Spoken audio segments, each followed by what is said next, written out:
What's up? What's up? What's up? What's up, What world? up, though? This is Out the Box Talks.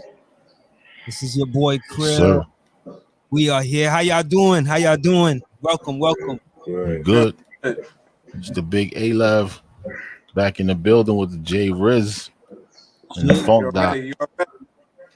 Yo, man, it's a pleasure to have y'all back in the spot, man. We did this like last year. I think it was exactly August 21st or something like that.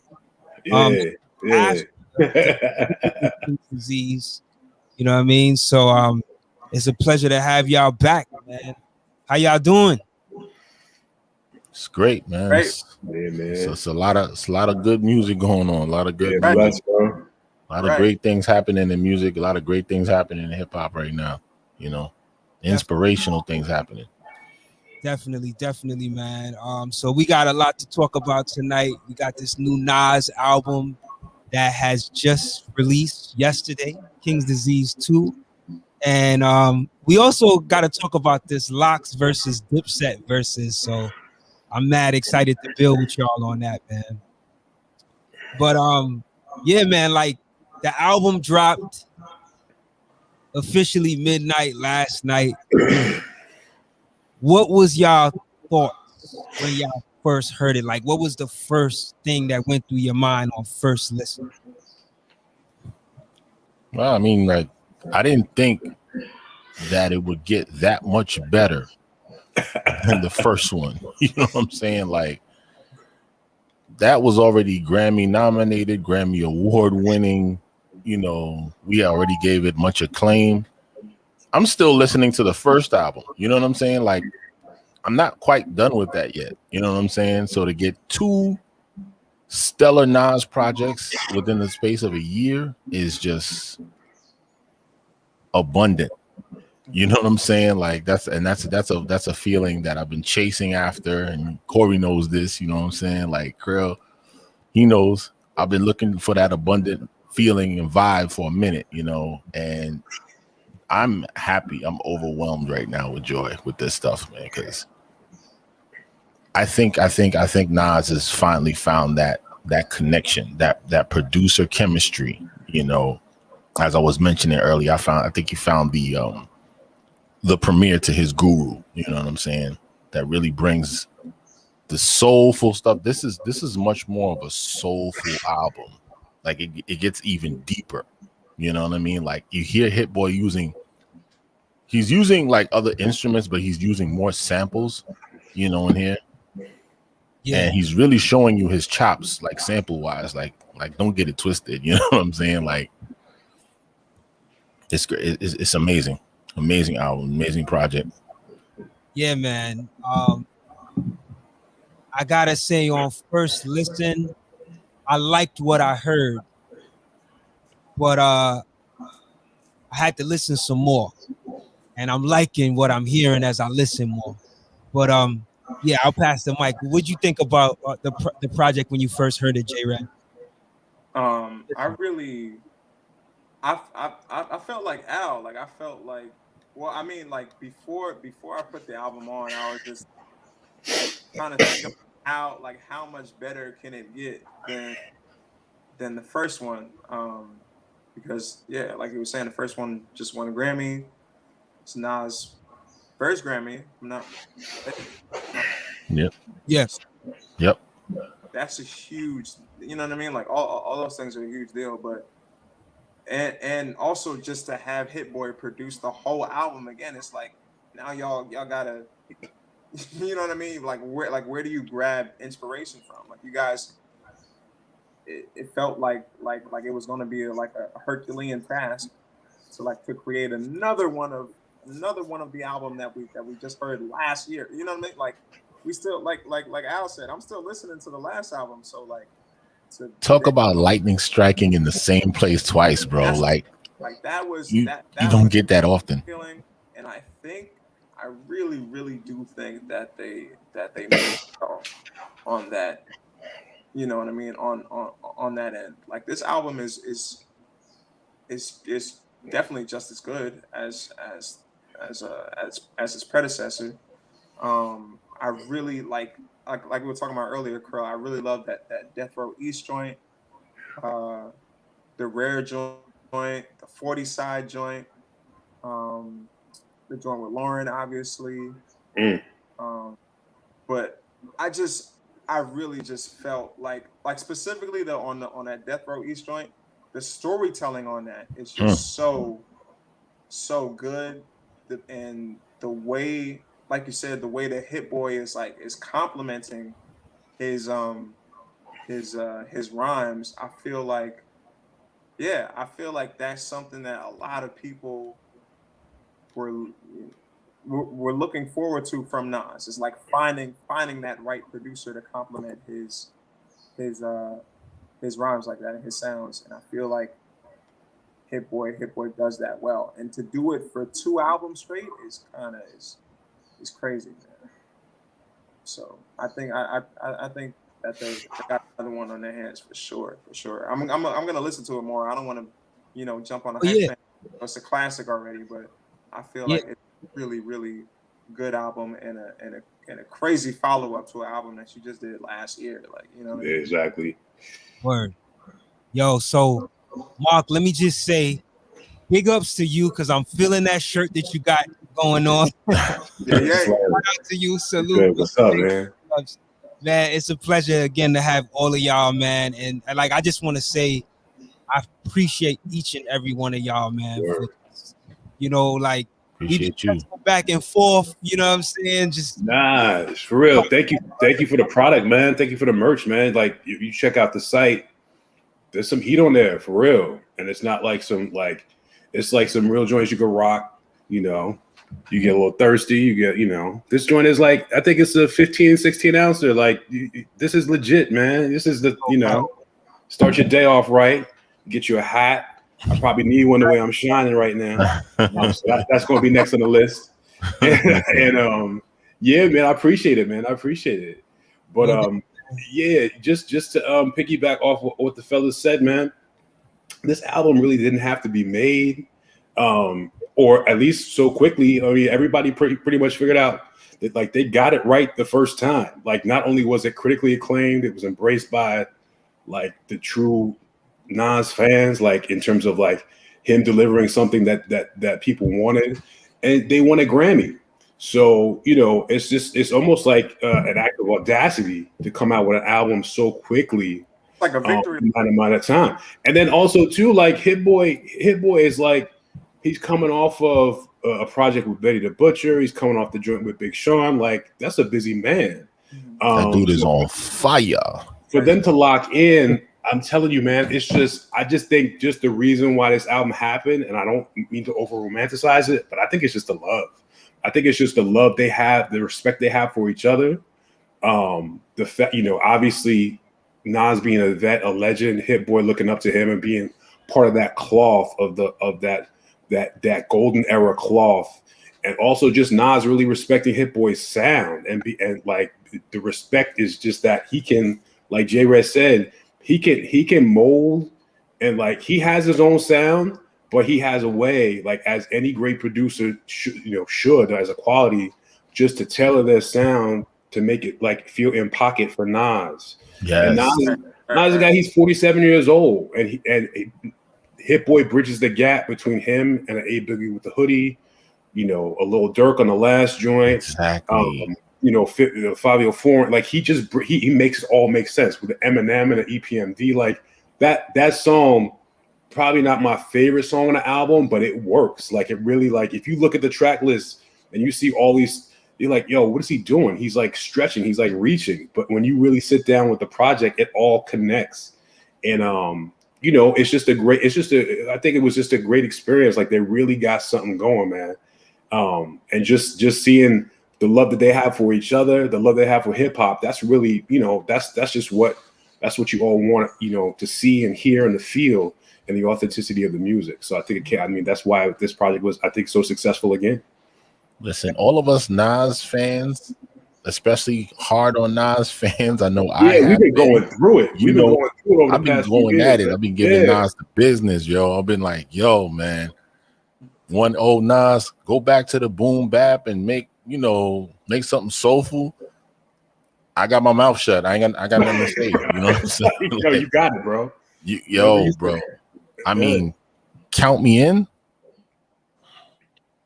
Wow. Yeah, it's so many joints on here, man. And it's actually, count me in is crazy. You know what I'm saying? Like, and then you going right into composure with Hit Boy. You know what I'm saying? With Hit Boy on the mic. Like, let me just get one point in, and then the only thing that I could think of, and I'm sure this went through their mind too, for them to come off a Grammy and then try to come back and do the same thing again.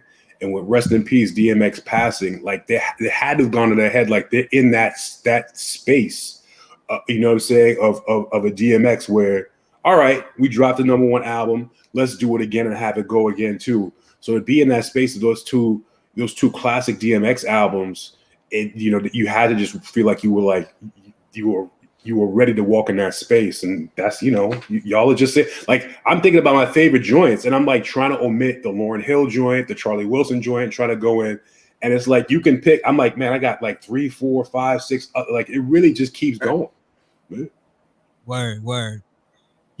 So this album is 15 tracks. So it's 2 more tracks longer than King's Disease 1. And I didn't even realize that. It was until I like looked at compared the 2 track listing. But it sounds very similar to King's Disease 1. Do y'all get that? I mean, of course it's the same producer. Yeah, I mean, it makes sense, right? Yeah, I mean, because if we're talking about King's Disease is a whole atmosphere. It's an environment. This is not Nasir. This is not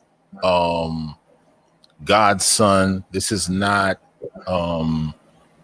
Life is Good.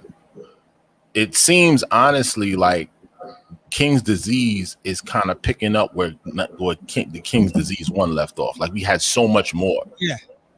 He has so much more in the bag, and we have to get the rest of that out. This honestly, he accomplished on this what many of us were looking forward to with Lost Tapes.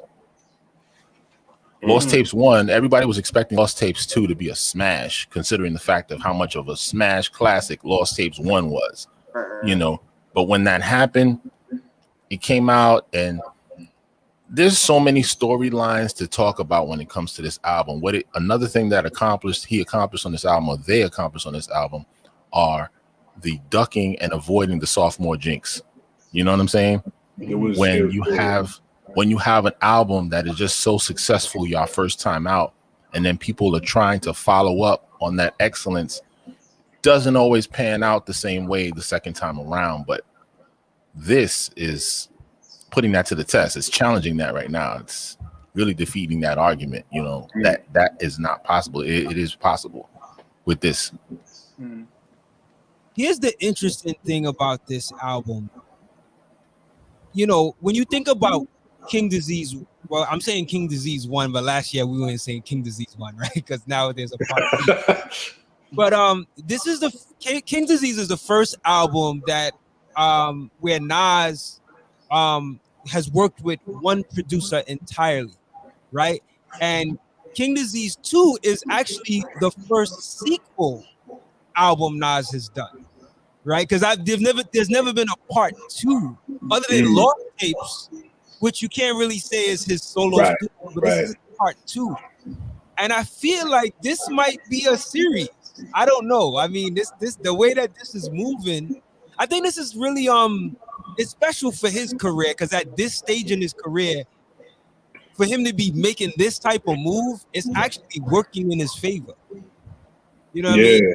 And I thought about it. It's great for him, and it's dope for hip hop. It's dope. Definitely. Yeah, man. Yeah, I definitely felt like this, like they had a momentum going off of King's Disease 1, and you could feel it in the record. Like King's Disease 1 was kind of a slow burner.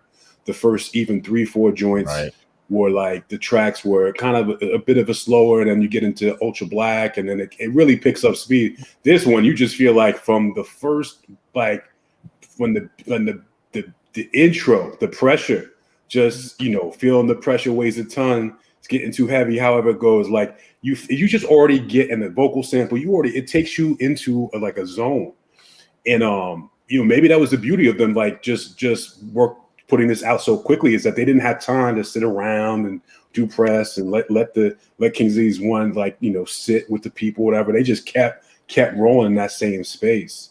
And also too, I mean, even though it's called King's Disease 2, the subject matter is really not. You could understand every song of King's Disease 1 was meant to hit that subject matter of King's Disease, at least in some way, between 27 Summers, The Cell, and even the title track. But this is just kind of like, I feel like they're just calling it King's Disease 2 just because it's them, but it's not really, it's just a progression. So it's kind of like it's just already turning into a different monster.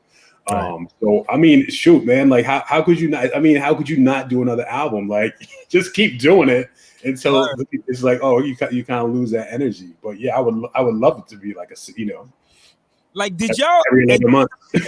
I thought that was an interesting thing, because they could have named the album something else, right?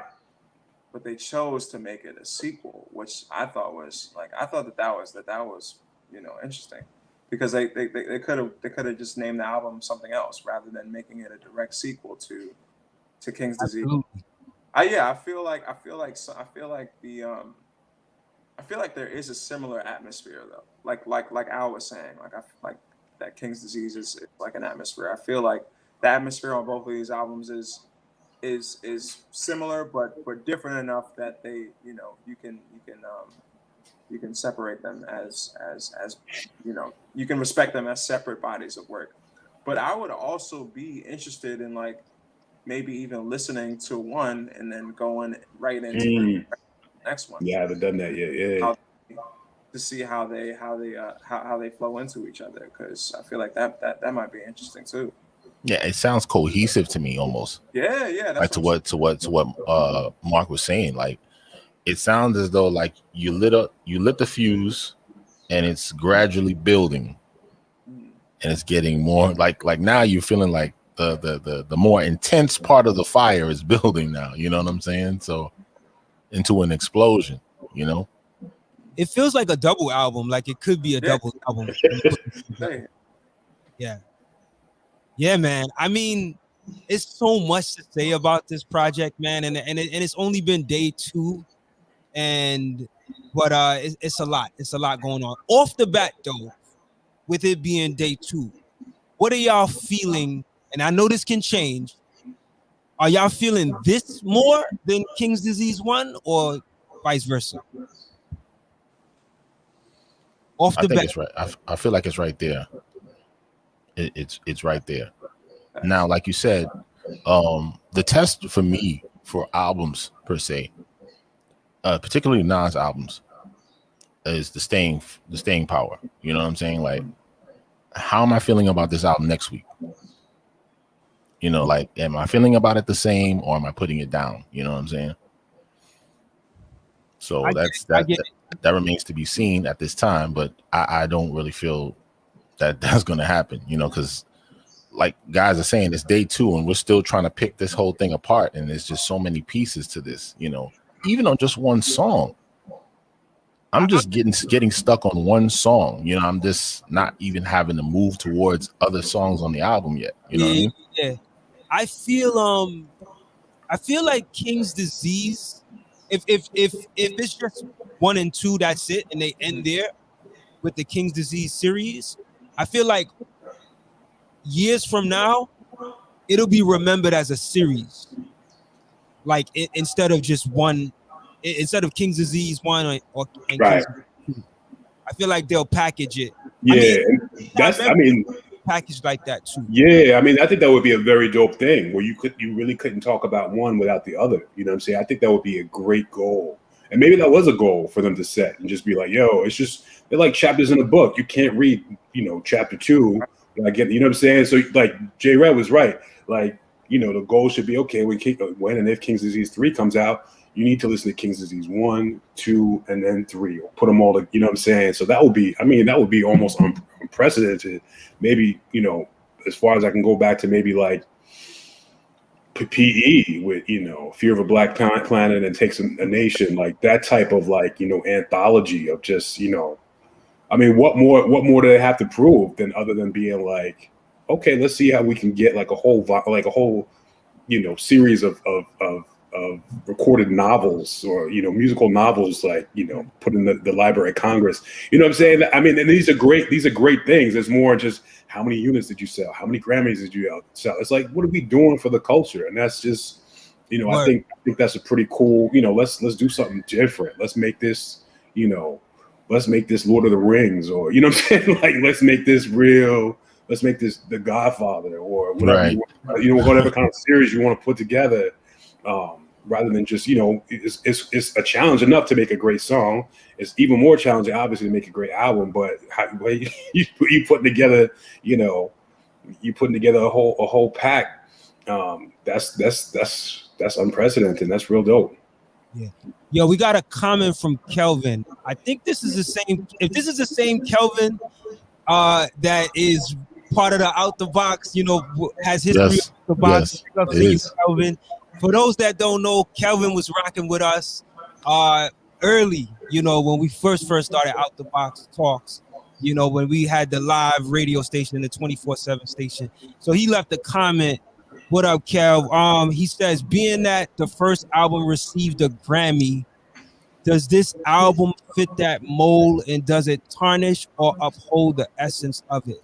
Not that a Grammy is an end all, but all. Not that a Grammy is an end all, be all, but just talking status quo. Aha. All right. So Yeah. what do you think, man? Absolutely. Yeah, I would. I would say because yeah, like Al was saying, when I heard this, it definitely wasn't. It definitely wasn't a weaker album than the first one. Yeah. It's right there, or, you know, and with time, I might even like this one better than, I don't know yet. You know, we've only been sitting with it for 2 days, but I think it absolutely does uphold the essence and the bar. Like, I feel like the bar is definitely met. This is not a weaker album by any means than the first one. So I feel like, yeah, at the least, it's on the same level. Yeah, I agree. I believe that this definitely, it doesn't take away from the first King's Disease, and I think true fans will understand that. I think it just adds to the whole, you know, understanding or the concept of King's Disease, if there is a concept for the album. But I think it adds on to it. Yeah. I was honestly with this, like, I didn't really look at it like, okay, I am so intoxicated with the first one that when I listen to this next one, I'm going to be like, okay, I'm so intoxicated with the first one that my ears are going to be biased, and I'm going to say that this album is great just because the first one was great. I don't listen to things like that. It is what it is. And in this kind of scenario, like, this is actually just taking things even a step further. It's going even deeper, you know, to me, than the first album, you know. So it's keeping right in step with that. It's honoring the first album, is picking up where it left off, you know. So if you're willing to listen, he's willing to take you even deeper into the rabbit's hole, you know. Yeah, I think that this album definitely fits the mold. You know, it doesn't take away, man. It just adds on. I like the feel of it. The question though I have is, do you think that this album will either one get the Grammy nomination for next year, you know, for the awards show next year, and possibly even win rap album of the year again? That would be something. That would be crazy, man. I think it all depends on who's sitting on the Grammy board. I think J. Cole is a little nervous or a little concerned. Oh yeah, he should be. A little concerned. I would be too. I mean, it's funny because 2 years ago we probably wouldn't even have this conversation, but because of 2020 and because how the Grammys like got it right, like a Grammy actually means something now. You know what I mean? Or at least more than it used to. So it's, you know, we forget Macklemore won a Grammy against Kendrick, but it's like now you see they got it right. They got it right. Even the nominees, they got it right. Sorry, Brett. So it's just like I had totally forgot about that. You know what I'm saying? Like the Grammy didn't mean anything, and now it does. You know what I'm saying? So right or wrong, I don't know. I mean, I really didn't really care about the Grammys, and I had my own list of whoever I thought had the best albums. But now it kind of has, but you you can see now what that level is. It's not just, it's not just how we are or whatever the streets or the people are impressed. It's really that level of quality and cohesion. And they had it right with all those nominees last year. And I was joking. I was like, if this thing wins a Grammy, I'm done. Like, I don't know what to say. Like, I don't know, like, you know what I'm saying? Like, it's just unprecedented. And for sure, in my mind right now, barring, some miraculous release or whoever Kanye does something, whatever it is, this is the front runner for me. I mean, just in terms of, and I know it sounds crazy after sitting with it for 36 hours or whatever, but I mean, I don't really have that many. I don't have really any skips. I haven't really been skipping any songs. I guess I could have, but I really have just been rocking this. Like, it's just a really complete project. It's tough. I could dig it. I had my feelings about when I first heard this King Disease 2 was coming out, because you guys, I threw it around in the chat room, right? Like, I threw it around in the group, and I said, so long as Hit Boy is producing this King's Disease 2, I have no doubt in my mind that it would have been this way, And I had a hunch about this kid and Nas's chemistry based on what they demonstrated the first time around. So I was like, if he's producing the whole thing, then it's gonna be good. Yo, we got another comment. Shout out to Amari Ma, dope Brooklyn MC. Got a chance to interview him earlier in the year, man. So he says, peace, fellas. Glad to tune in for the discussion. I feel King's Disease 2 is a better album, not to take anything away from the first one, being that the first one was dope in its own right. So we got somebody who thinks part 2 is better. I could dig that, Amari. Yeah, that's what's up. I haven't gotten there yet. I think they're close together, but I've heard that already. I've heard people say that KD2 is better, that they like better. I'll say this, and this is definitely, a gripe we've all had with Nas. I would say KD2 has less awkward moments than KD1. Not to say it's better, but I'm just saying there's less awkward moments in terms of like, you know what I'm saying? Like, just, the Firm collab, and there's just little spots that were just like, kind of like shaky, but still like even, what's the joint with Fabio and Ferg? Like, that was kind of an awkward moment, but then once you get into it, you're kind of rocking. I mean, when you look at the Eminem and EPMD, like on paper, it doesn't quite make sense, and it's not right. It does not. Like, I don't know. Maybe I'm just lazy, but I just haven't been skipping. For me, the Anderson .Pac, that was kind of like a. I know a lot of people liked it, but that was kind of like a, sort of a flat moment in the record, in the album on KD1, and it's just so much. It's just like KD2 kind of really just flows, and there's not that many dips, but I can't really weigh on which one is better, but that's my only real thing is like less of that. That's a good point, man. Great point. Amari, can you tell us like what elements of it you think makes it better? Like, what are some aspects? You could just put it in the comments. But I would like to know, because I've been hearing that. And I'm gonna be honest with you. When I first heard the album, the first 5 tracks, it was hit or miss, some of them for me. And I'll list what to me, I felt like I liked the pressure. It probably didn't hit me as hard as the first song on King's Disease 1. I forget the name of that song, but I like King's Disease. Was it called? Yeah, King's Disease. Okay. That's when he's explaining what it means and stuff. Yeah, I like the opener track more on the first KD. And but I didn't really like Death Row East. I like the lyrics. I like everything he was saying, but the beat I wasn't feeling. 40 side the 40 side beat. I mean, when I say I wasn't feeling it, I mean like it was okay, but it wasn't like it didn't really grab me. The 40 side, not so much. EPM. You don't like the future ad libs on 40 side? For real, for real. I thought that was the best way to use Future, though. I thought it was the best way. Just ad libs Future. Don't get too crazy. Don't get too savage on it. Got it.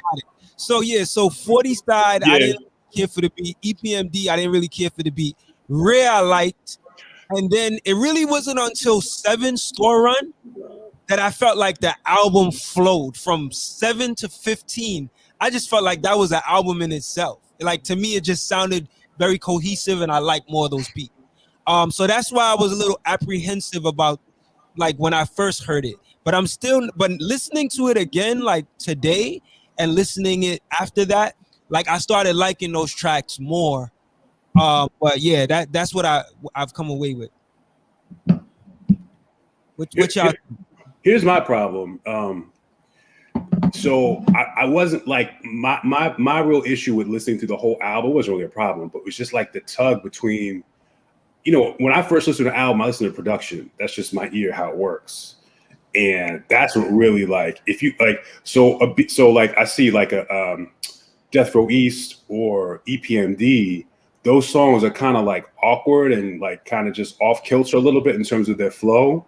But if you listen to like the musicality of it, and even like on EPMD, because it's hard because you got Eric, you got M, you got Nas, you got all these like just these presences, these vocal presences. But if you dig deeper and listen to the actual track, this brother is pulling in like flutes and synths and keys. Like the musicality is so crazy on it. And even like a song like Lauren, right? So whatever the Nobody, right? But the end, like between like the horns at the end, the little horn solos and stuff, like they stand alone as their pieces. Like I need to get my hands on the instrumental, because the beats, even though it's sometimes it's hard to match up the lyrics with the beats, because Nas is always bringing it and Hit's always bringing it. But yeah, I found myself just really tugging between the two, because I was like, what should I be listening to at this point? Right. And it's like, and some of like, it was just weird. Like, I guess the way I was listening to it, like some of the frequencies that he gets at, like, I felt like somebody was like behind I thought somebody was like chant, like, little sounds and stuff. Like I think Hit really stepped his game up with the production in terms of like the little details. Like he was on a Dre level. He did with the frequencies. That he was really like meticulous. It was really well structured, and like he arranged some of these songs like symphonies, just bringing the tracks in and just having them float in and out. I was really impressed with that, and it was, I think for now it's just too early for me, because now I got to go back and listen to the lyricism. So it's like it's been hard for me to consume the whole project together with the production and some. I mean, a lot of times, with the best MCs, you really want to keep the production pretty simple. You know what I'm saying? Because you don't want that to like outbalance or outweigh what the MC's saying. But Hit does it, but he kind of sneaks around it. So the musicality is built in every track, like a song like My Bible. Or I like that song. That's dope. even the like the what is it, the YKTV, like he gets it in, like he has that, like, you just can't bottle him in and say, yo, let's just drop this track. Like he just has to add these little things. But I know, like if you go back and listen, you definitely have some joints that are hard for you to digest a little bit, but this every track has a little something extra into it, and I was just, after a couple listens, I was like, "Ooh, he did this on that," and it's like, yeah, they put work in. That's what I'm trying to say. They put work in. But, I mean, for me, responded to the question. He said, "I feel this is him responding to the question that I asked about why he thinks King's Disease 2 is better. He said he feels the album was put together better.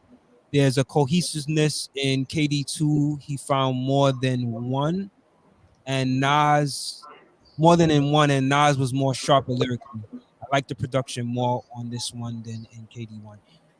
Got it. I could dig that. I could agree with that. Yeah, I mean, I agree.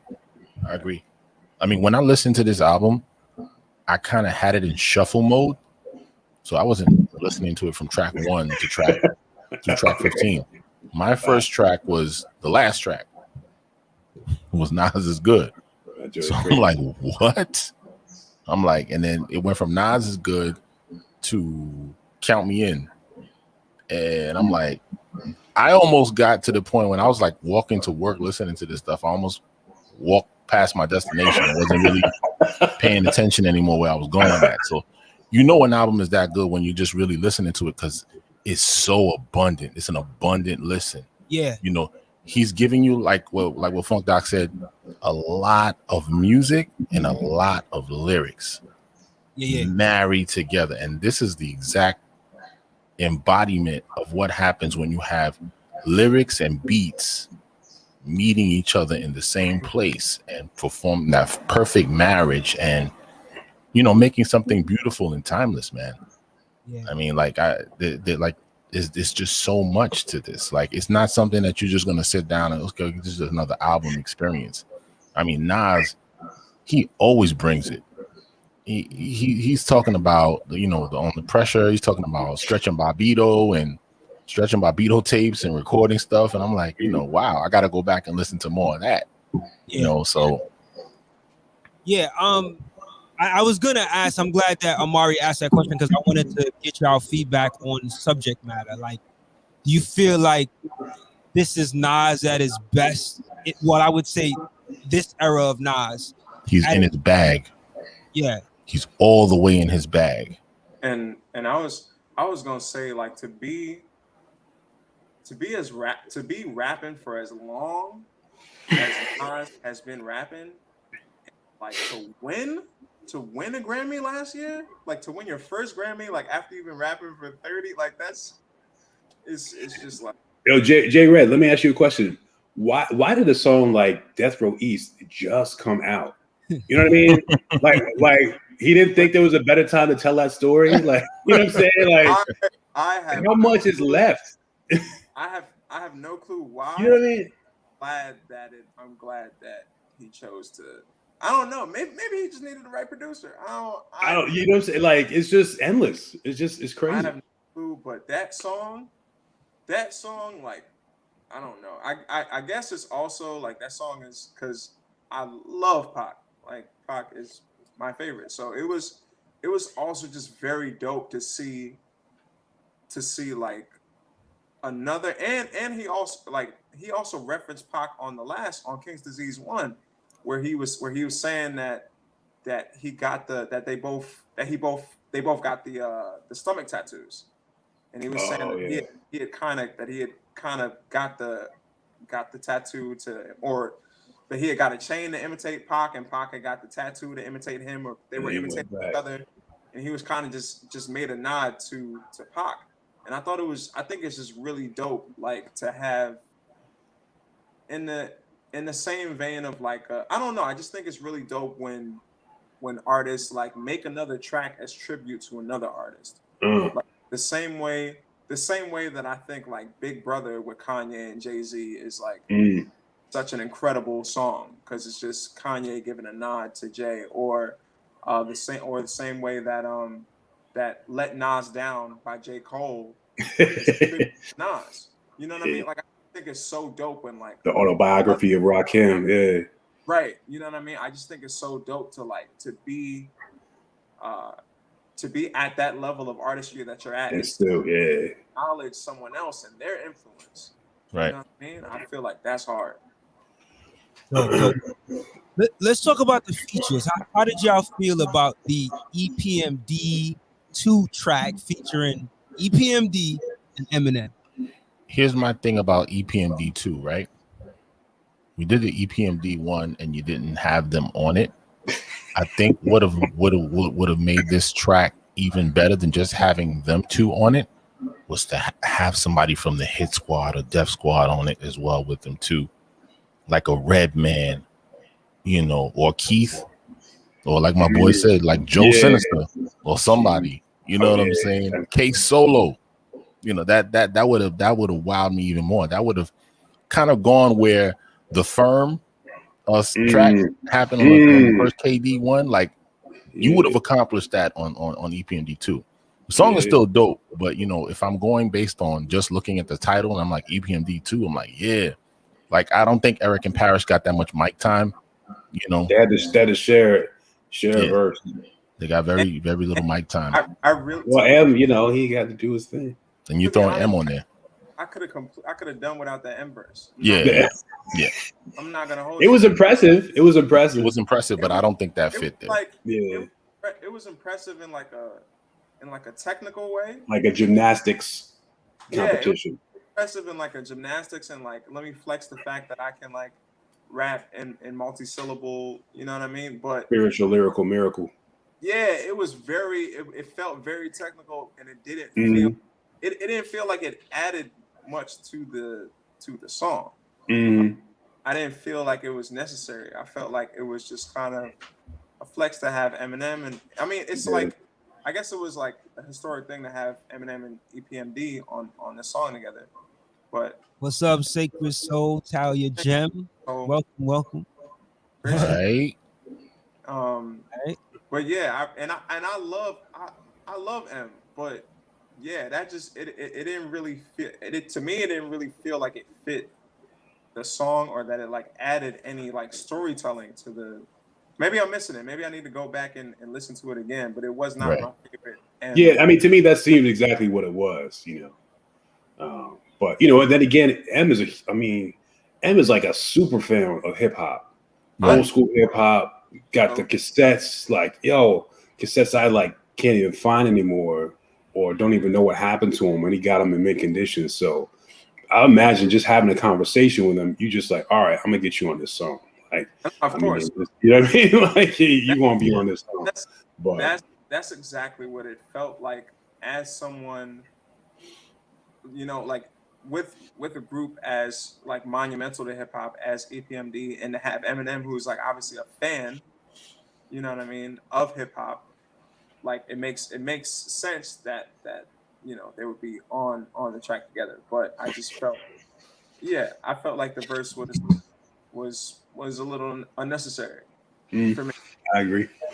I do want to. I agree with y'all. I do want to highlight the good thing about M's verse, though. I like the fact that he was able to like give ode to like a lot of like you know, pioneering MCs and just classic MCs, and the way he did it was like really clever with the wordplay. Like it was really fast. It's his style, but it was dope to those the you know the names that he referenced on the verse. But other than that, like I think he did his thing lyrically. He always usually does. But I agree with y'all. Like this is a track that you're right. It would have been cool to get like maybe like K Solo or Redman on this, you know, being that was EPMD. But what did y'all think about EPMD's verse? I thought it was cool. Okay. You know, I didn't like I said, this song really didn't come across to me as a real paying homage type of track. You know, I think I don't know what the intentions were or what the vibe was. Were we just paying homage to EPMD, or just having a track with the name EPMD on it, and let's have them on it and give them their flowers, so to speak, kind of passively? I just felt as though if you're talking about a group, one of the greatest groups of all time, you know, in my opinion, you know, you could have did a little bit more, you know, if you can go a little deeper and you know, expand that a little bit more. I dig it. Okay, I got a quick question for y'all. YKTV featuring A Boogie with the hoodie and YG versus Spicy. Which one? Remember, Spicy was a hot topic. YKTV. I'm taking YK. I'll take YKTV. Kind of like the similar. That's the track that's that's for the, you know, the young generation, or it's that's the you know, that's that track. So you saying YKTV? That's what you're going with? That's what I'm going with. Yeah. I think I'll go with YKTV as well. Yeah. It's probably the least favorite track on the album for me, but it's the better one out of yeah. But yeah, I just wanted to ask y'all that, being that, because I feel like this album also followed the formula of King's Disease 1, right? And the question I had was, do y'all feel like this album was recorded like last year too? Like, do you feel like these are leftover tracks, or do you feel like these are like he went back in the lab and they just, you know, followed the formula and created new tracks? Because I don't know about that, but what's y'all thoughts on that? I feel like if they were leftover tracks, I feel like they definitely were touched up and brushed up and embellished. I just really feel like, at least from Hit Boy's perspective, the production is a lot more just like not inclusive, but just more elaborate. There's a lot more going on each track. He's using a lot more tracks within each song. The musicality is there in terms of like just letting like himself or musicians like, you know, just improvise. I mean, even a song like My Bible, like he's going, you know, on a, you know, he's hitting the gospel genre. So I just feel like there's a lot more just play with each song. He's having more experimentation on it. So you know, there's no way I would be able to know, but that's just my feel. That I don't think he was in the same. I think he's in a slightly different space now than he was, you know, last year. Dope. First impression. Go ahead, J. Ray. Oh no, I was gonna say I feel like it could be like a little bit of half and half.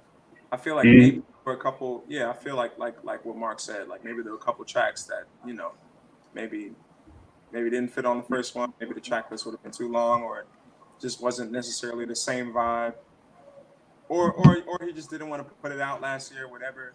And then they added some new ones. You know what I mean? I could totally see that being a possibility, because there's definitely a momentum between like with these two albums.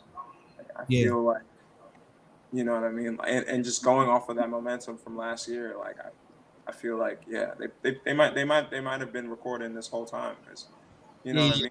Artists are notorious for doing that, for recording, you know, 50 songs and then you choose 10. You know what I mean? So it might have been one of those situations.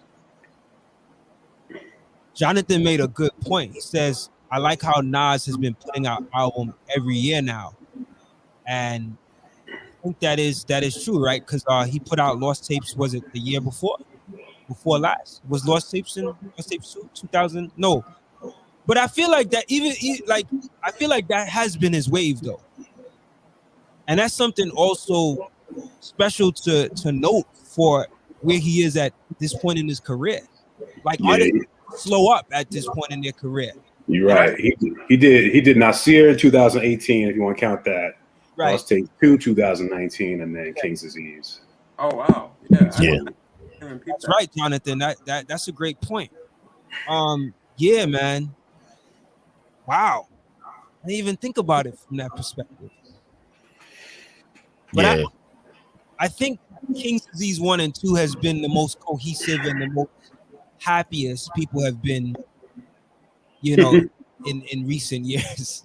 Yeah, because I don't know, man. Nasir, I feel like that is like people try to forget that one happened. Was that an album though? Would you consider that? That's like an EP, right? It was like 7 songs or something. It wasn't like they were. I mean, I'm pretty sure they released it as an album. Yeah. Yeah, it just wasn't. It wasn't. It just wasn't. It just wasn't. It was completely off the mark.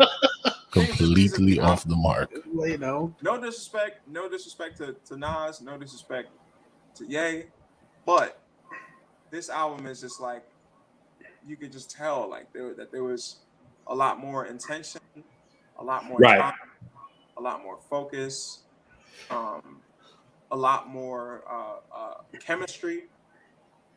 You could just, you know what I mean? You could just tell. So I mean, you can tell. I mean, he said it on the Breakfast Club, you know, when King's Disease 1 came out. The difference between King's Disease and Nasir is that he wasn't in the studio with Ye. Wasn't in the studio with Ye. He just gave me the music, and I sat in the booth with the engineer, and we put the album together. Yeah. I'm actually working. It feels attached. Yeah. I'm in the studio with Hit Boy, and Hit Boy is telling me, stop saying it like this, do it like that. No, I'll continue to do that. I'll work around you. And it's, you can hear it. You can hear the difference. It's like night and day, you know. What he was trying to accomplish with Ye, and what he tried to accomplish with Salam Remy and so many others. I mean, he made some great tracks, some stellar tracks here and there, but in terms of complete projects, it always seemed to miss the mark with me. Right. You know what I mean? This is the one album that the world is always going to be one of my favorites. Him and Ye, Girl You Mean the World. That's always going to be one of my favorites, man. Still Dreaming, another one. You know what I'm saying? Right. Yeah. I actually like Lost Tapes too. I wasn't like disappointed in that. I actually liked it. But I wanted to ask y'all next question. First impression when y'all heard Lauryn Hill's verse. She's spitting. Yes, she is. She's spitting. She's not singing. She's spitting. Yeah, for the first time in how many years? Bars. Bars on top of bars, man. I have to say that is the most special moment of the album for me, in my humble opinion. It's a beautiful song. I mean, yeah, that song is just a great mid-tempo joint, very soulful, just like heavenly. It's a heavenly track. You know what I'm saying? It's just like it just flows. Like you just want to get on like the Hudson River with the windows open and just, you know what I'm saying? Just flow. Yeah. And go ahead, Mark. I'm sorry. No, I was saying like when the song starts, right? I think Nas has like 2 verses before she comes in. So if you don't even, you know, if you don't read the track list and you're just listening to that album, she kind of comes kind of unexpected. Right. Outside of knowing that she's featured on the track. And when she comes on, she just goes in. I think it's like 20-something bars, I think. Like one of the standout lines from her, she says, "I'm saving souls and y'all complaining about my lateness." I thought that was really cool. It's dope. I mean, yeah, I think she benefited as much because she got to really explain herself, like right or wrong. Like I still feel like she, you know, I mean, she's a legend, she's a goddess, you know what I'm saying? But I feel like she just kind of lost control of that situation and kind of really felt like, and I also think too, like the content of her verse. I mean, yes, she's incredibly talented, and not to get off on a tangent, but just like I just feel like she you need to respect. I sound like an old man, but like, you know, you're not the only one who's like responsible for your greatness type of thing. You know what I'm saying? Your fans show up to the shows, they consume, you know, your product, and your product is promoted and produced and monetized. So all those other factors, like all these little people like matter. But I didn't really feel like she got to really express that on there. So, you know, the content was my issue, just whatever, you know, but I don't have anything against her, but just the bar work though. Yeah. Just her voice, just because that was the thing. Like when Lauryn dropped, it was like, oh my gosh, she's like the perfect combination of beauty. She can rap, she can sing, not just beauty, she's sexy. You know what I mean? So it's just all that. And she conveys all of that on record. It's like, you don't even have to see her to know that this sister is fine and she's intelligent and she's confident and she's, you know, all these things. It just all comes through. It's amazing. Her voice is just beautiful. So I think it was just a win for her, just being out there and also being able to express herself on, you know, stuff I'm sure she hears every day, like, why are you late? Why are you this? Why did you, you know? So she just got, you know, that's the best way artists to express themselves. Yeah.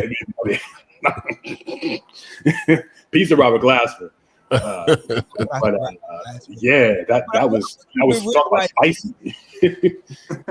I'm gonna keep it real. Like, it was so refreshing to hear Lauren rap. You know what I mean? I've always said, you know, in my opinion, like Lauren is the best female MC I've ever heard. She's amazing.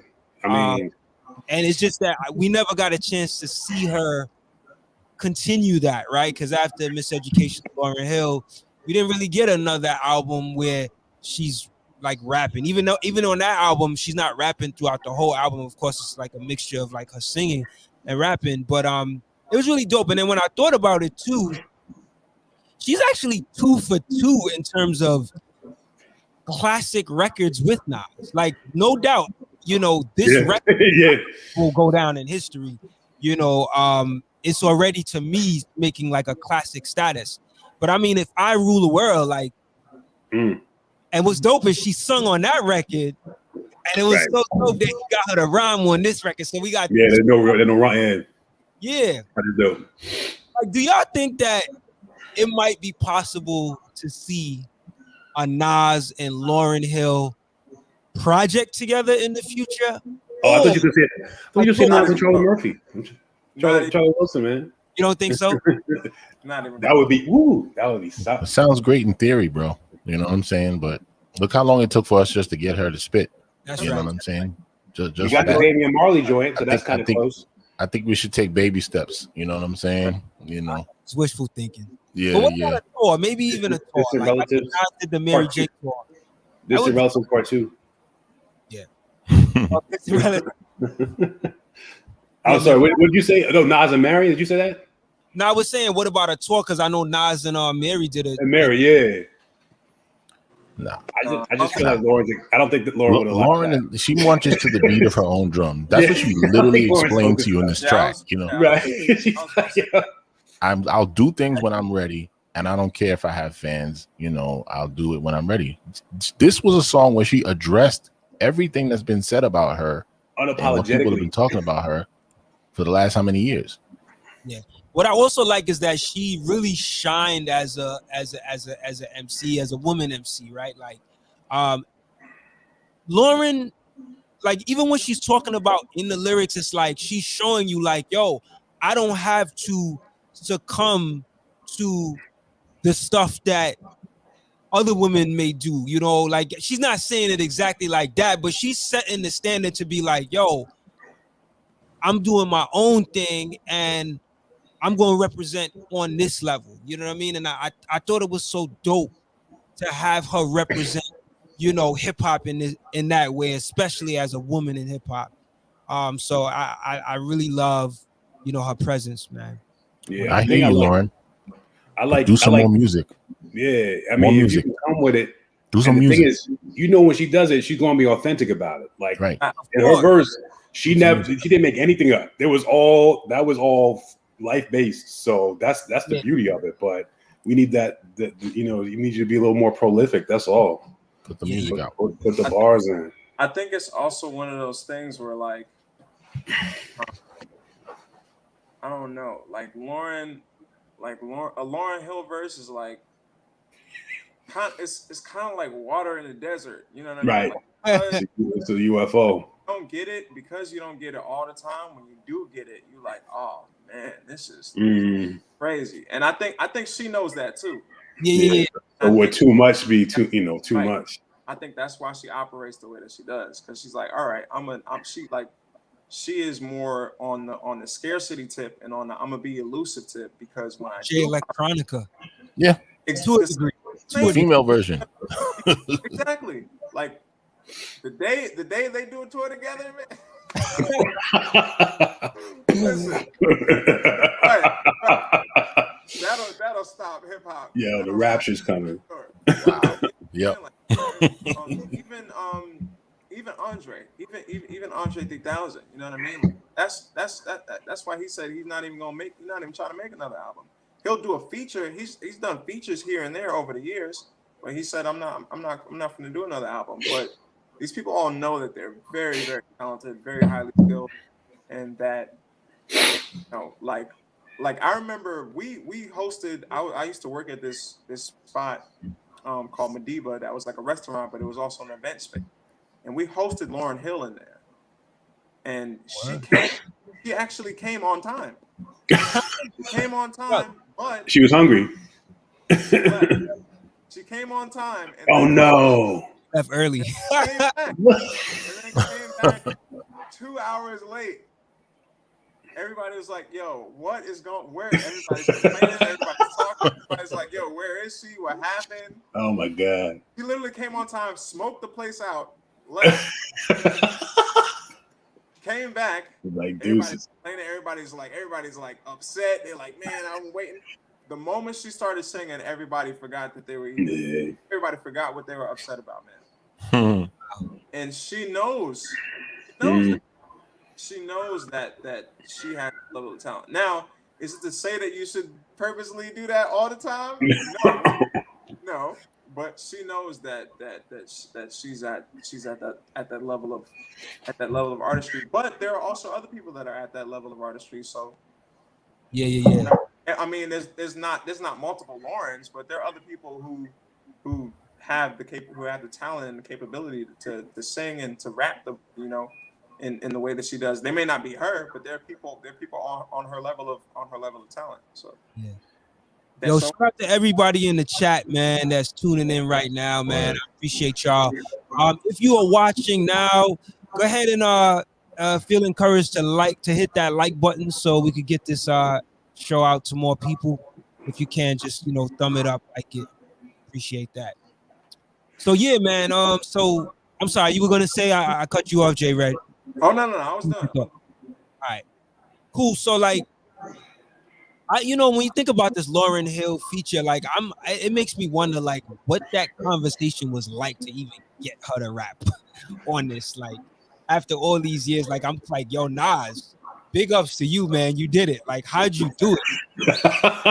She's probably like, yo, Nas, I want to rap. He was like, all right. That's probably what the conversation was.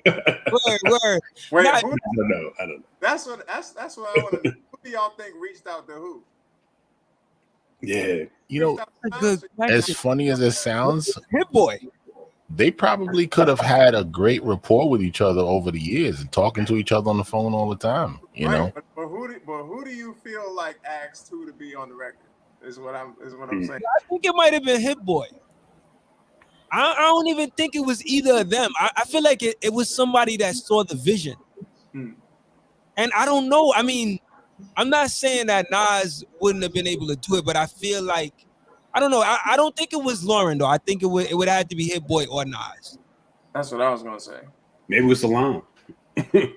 Was who? Oh, maybe it was Salam. I just think about, I think of the parallel with Amy Winehouse, how much of a recluse she was and how idiosyncratic she was in the way she worked and expressed themselves. And I don't know, maybe, well, I guess, I think the story is that they both have, like, her and Nas have the same birthday. So I guess it was something like that way. And then, of course, Salam, like, hooked it up. But yeah, I guess Nas just has that way. He just has that Gemini, he I attracts. think Nas is a Virgo and Lauren's a Gemini. I'm not sure. But yeah. But yeah, I mean, either way, man, like I'm happy with it. Yeah, it was dope. It's a dope. That might be my I think that might be my favorite song. Like that's a song you could play anywhere. Daytime, nighttime, with family, without family. And I like the content of the song. It fits the nobody, like,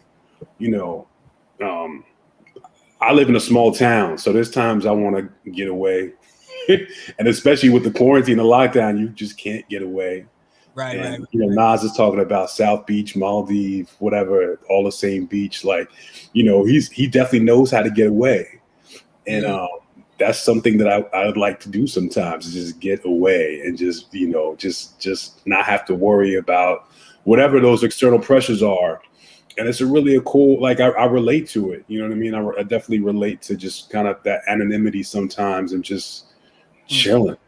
And you know Nas does. So and then I mean it was just a cool. It just felt like that. It felt like that song you could go somewhere with it. You could take off on a plane with it and just be like, oh, I'm good. Yeah.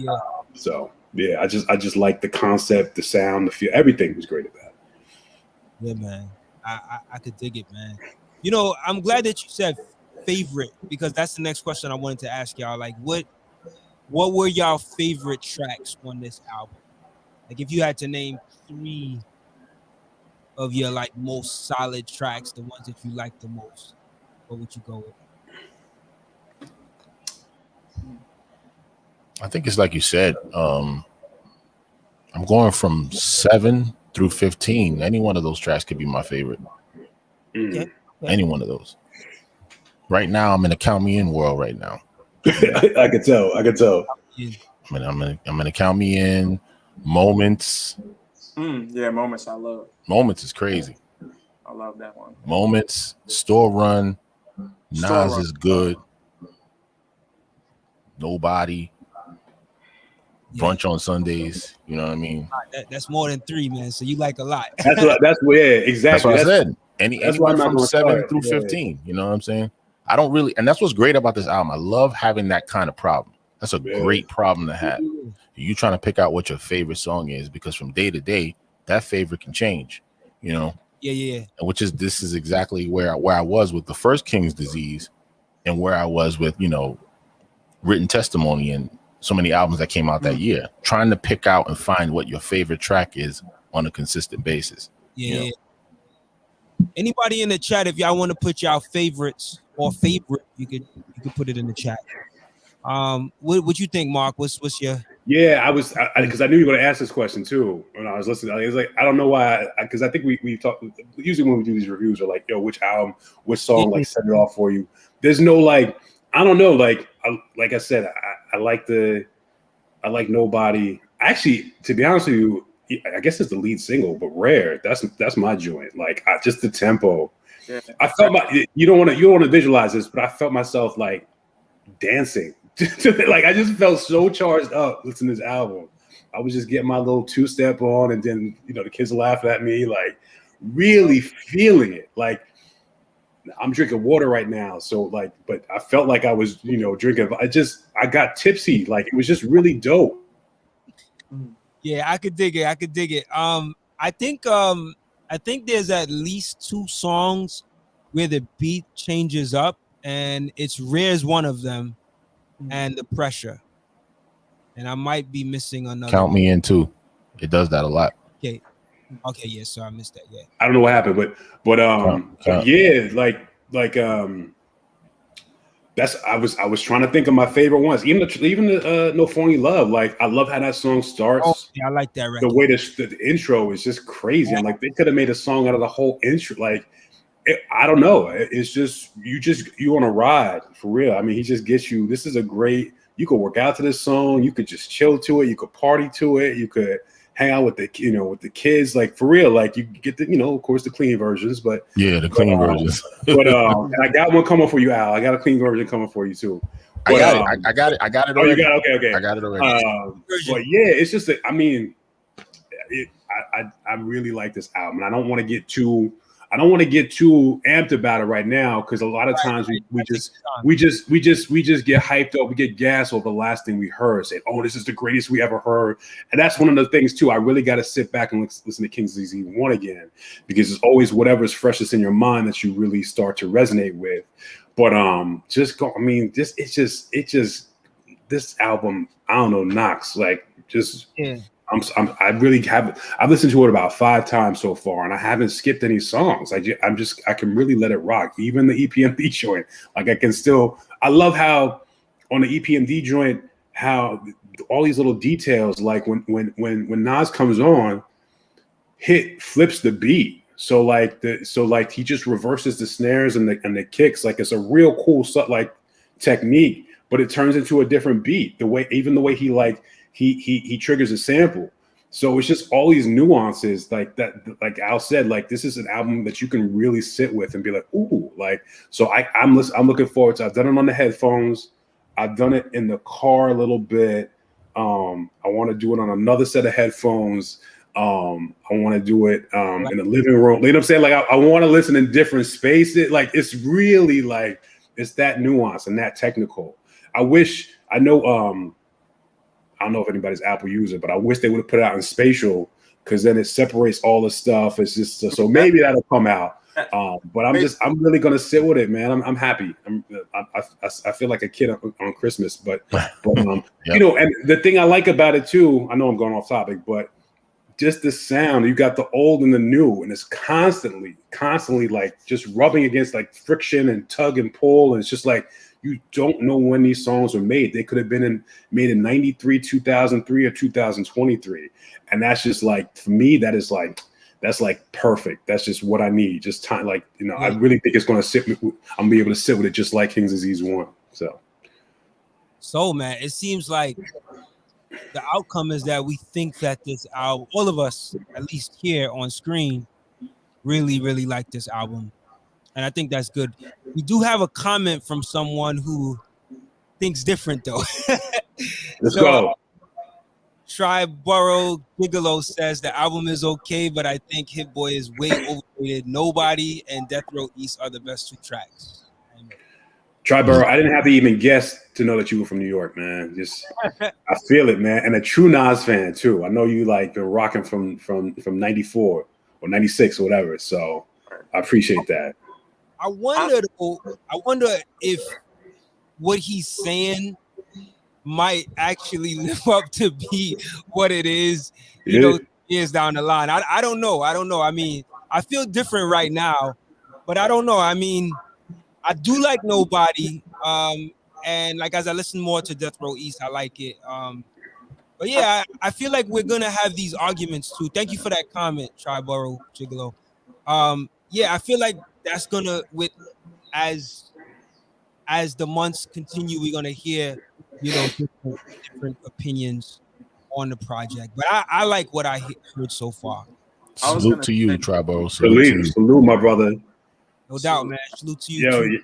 Your thumbnail is crazy. I love it. That's dope. That is super dope. That's right. The tag name we got a great team this year. How you get they got the Statue of Liberty emoji? I didn't even know that. Yeah, that's they got emojis for everything. Doing it. That's they got Tim's too coming out. Oh, we're gonna get that soon though. Yeah. I was gonna say that you made a point that like you can't, that it's, these songs could have been made in 93, 2003, and I feel like that is a testament to somebody who really studies the music.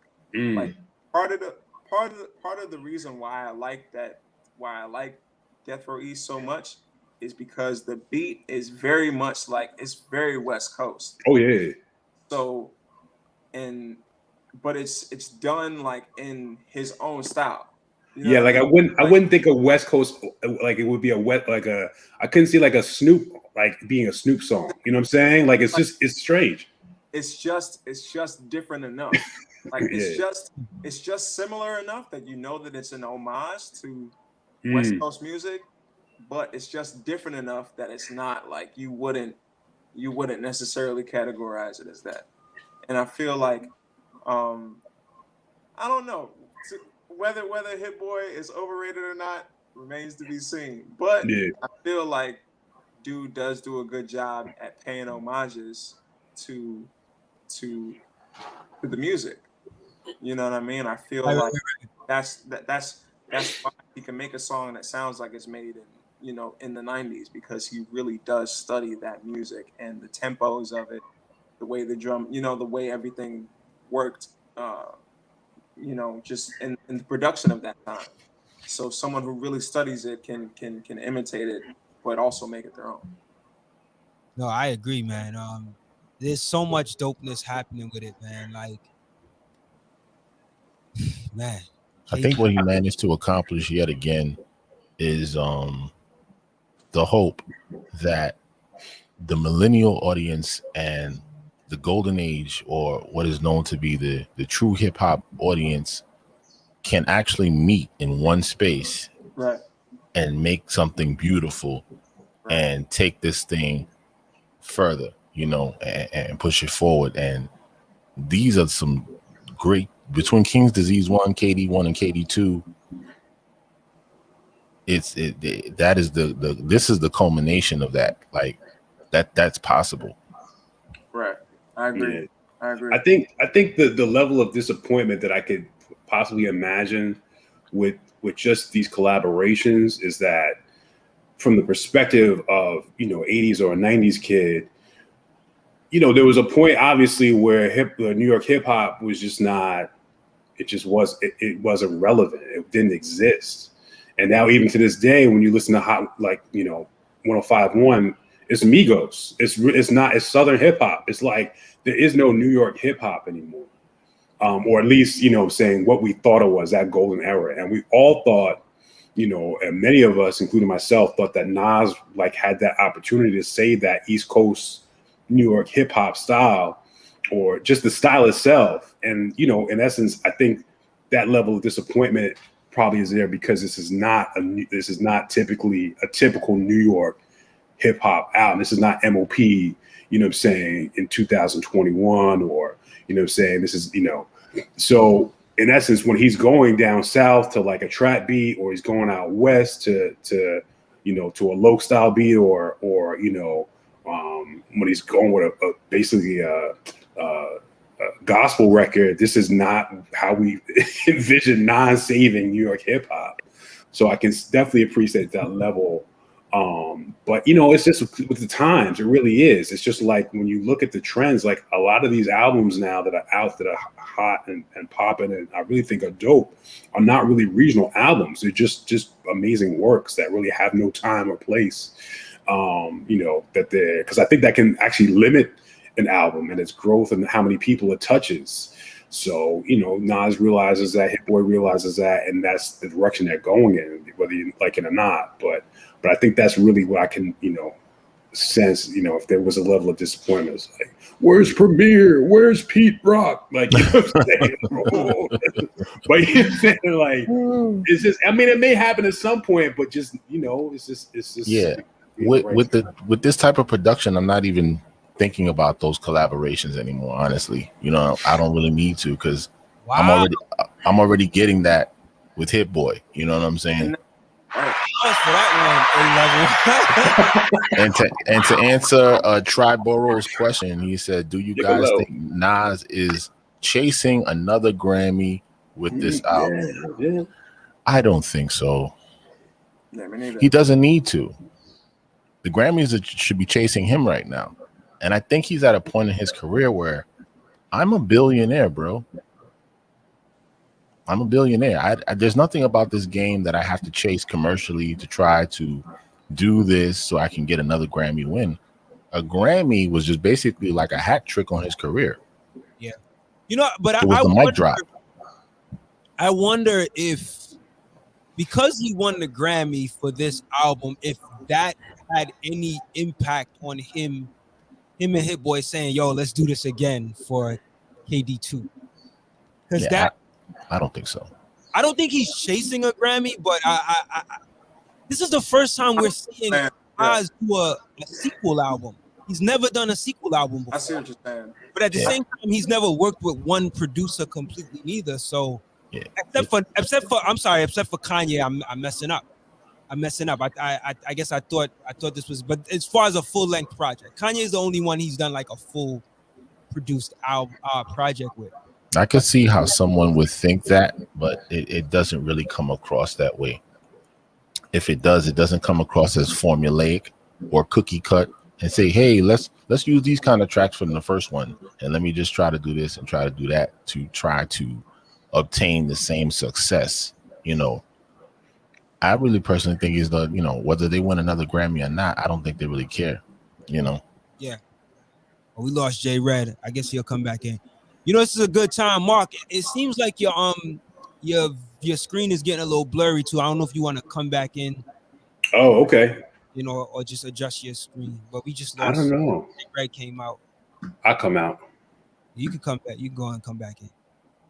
Yo, man. So I love this discussion, man. I love what we building. There we go. Red is back. Mark will be back too. He was just adjusting his screen. So let's throw up this comment. Triborough Gigolo says, salute to Nas for staying relevant in this era, but he's a die-hard Nas fan from the 90s. Would prefer to hear him do an album with AZ or Primo. I think that's the sentiment for a lot of heads like that. I feel like that's what your sentiment was for a while too, right? A-Level for a long time. It was. I was really holding on to that because based on what he was giving us over the years, I had no choice but to revert to what was unfortunately old, or what I must say was gold to me, because I'm trying to match, not necessarily the same exact thing, but I'm trying to get fed something that can sustain me, spiritually for a lifetime, and I'm getting more spirit food from these projects, than I was on the previous ones. Yeah. So for this, I never was a person where I needed to hear Nas do another whole album with Primo or another whole album with Large Professor. I was like, give me any one of these new producers that can get Nas when he's in his bag, and compliment him and give him some soulful beats, because Nas is a soulful rapper. He needs soulful tracks. Everything that you hear on Lost Tapes, you gotta love it. Purple, song after song. All of those beats are just soulful tracks where he can actually just go somewhere and he takes you somewhere. That's Nas in his element,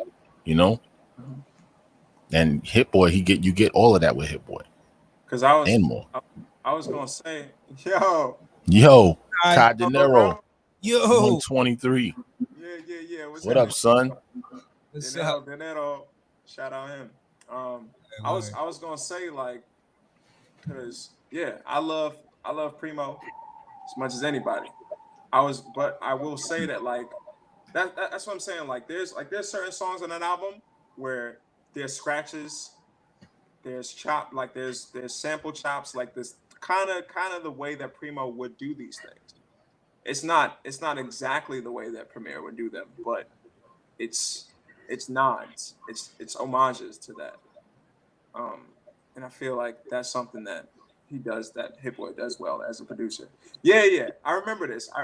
Amari just brought up the fact that Uzi said that he would not rap over a Primo beat. You know what I'm saying? So and that's complete disrespect. Like, you should never, don't like. I don't understand how you could like claim to be a rapper and be like, yo, I don't want to rap over a Primo beat. That's like being a rapper and being like, nah, bro, I don't want to do a song with Jay-Z. Like, if he gave me a feature, I would turn it down. Like, you sound ridiculous. You sound crazy. Yo, I missed this line. Yo, shout out to you, Amari. I didn't even catch that. Yeah. He said it on one of them songs, because Uzi was on some Hot Night. I think it was on Hot 97 or something. They played some Primo beat. He was like, nah, man, I'm not rapping to that old ass beat, bro. Like, put on something new. I'm like, bro, you tripping. Bro, that's sacrilege, bro. That's like saying you don't know who Biggie is. It's like saying you don't know who Tupac. Like, that's crazy. Like, don't rap then. Don't rap. Well, what's the likelihood of that even happening? Let's keep it real. Let's 2021. We've been asking for that for a minute. Oh nah, yeah, we're not. What is the likelihood of a whole album with Primo? I doubt it. We've been waiting for that for close to 20 years now. Yeah, longer than we've been waiting on a Jay Electronic album. It would be dope to see. All right, let me ask you something. If we get a Nas album with Primo, do you think it'll sound like what we expect it to sound like? Of course. But the question is, will that window of interest still be there? You know what I'm saying? I think it'll always be there. And when I say be there, I mean, will people still receive it the same exact way in terms of how people are receiving, the projects that he's doing now? Like I always say, like, people don't think that timing makes a difference in terms of how an album is received. It makes a great difference. Look at Act 1 and Patents of Nobility. Look at all of these albums that just kind of seem to fall along the wayside because people are tired of waiting. People move on. You know, and they've been asking for this for 20 something years. Okay, it's out. I like it. This is dope. Next, you know what I'm saying? Like,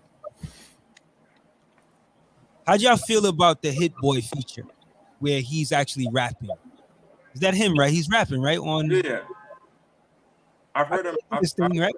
I've heard him rap before. It was good. Yeah. Composure. I really like Composure. I didn't get a chance to say my favorite tracks, but I really like the Charlie Wilson record, and it's for the same reason that you liked it, Mark. Like the beat, the sample is so dope. I like how it starts off. I like the track My Bible. I like I love those last two tracks. Good, like really great tracks they chose to end the album. It works so well. It's one of them tracks that where you're like listening and you be like, oh, can it get even better? And it's always dope when you listen to the end of the album and the last one or two end up being strong. Like, yeah, it's a strong ending tracks. I really like there's a guy, a brother speaking at the end of the song Composure. I'm not sure who he is. Shaka Sincor. Yeah. What was that? He says something really profound at the end of that. You know, I love his little skit at the end. He says and believe in the magic of who we are, because what you believe is everything, and what someone believes about you is nothing. That was a dope quote. The album has so many dope moments. bless you. Sorry. Yeah, man. So listen, man. I think overall, what we have here is that we all agree that this was a really great effort by Nas. How do y'all see this project living up at the end of the year when we do our, best of, of 2021? Do y'all feel like this is going to be up in the top 5 based on what we've seen so far this year? Absolutely. Yeah. I think without a doubt, man. They love number 1. Number 1. I don't know, man. I don't know.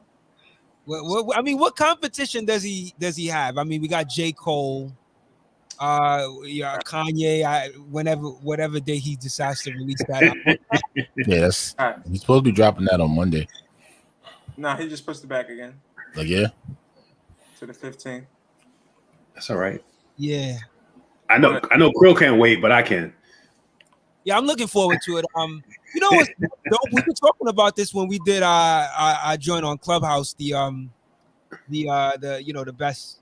best album so far, or the favorite album so far.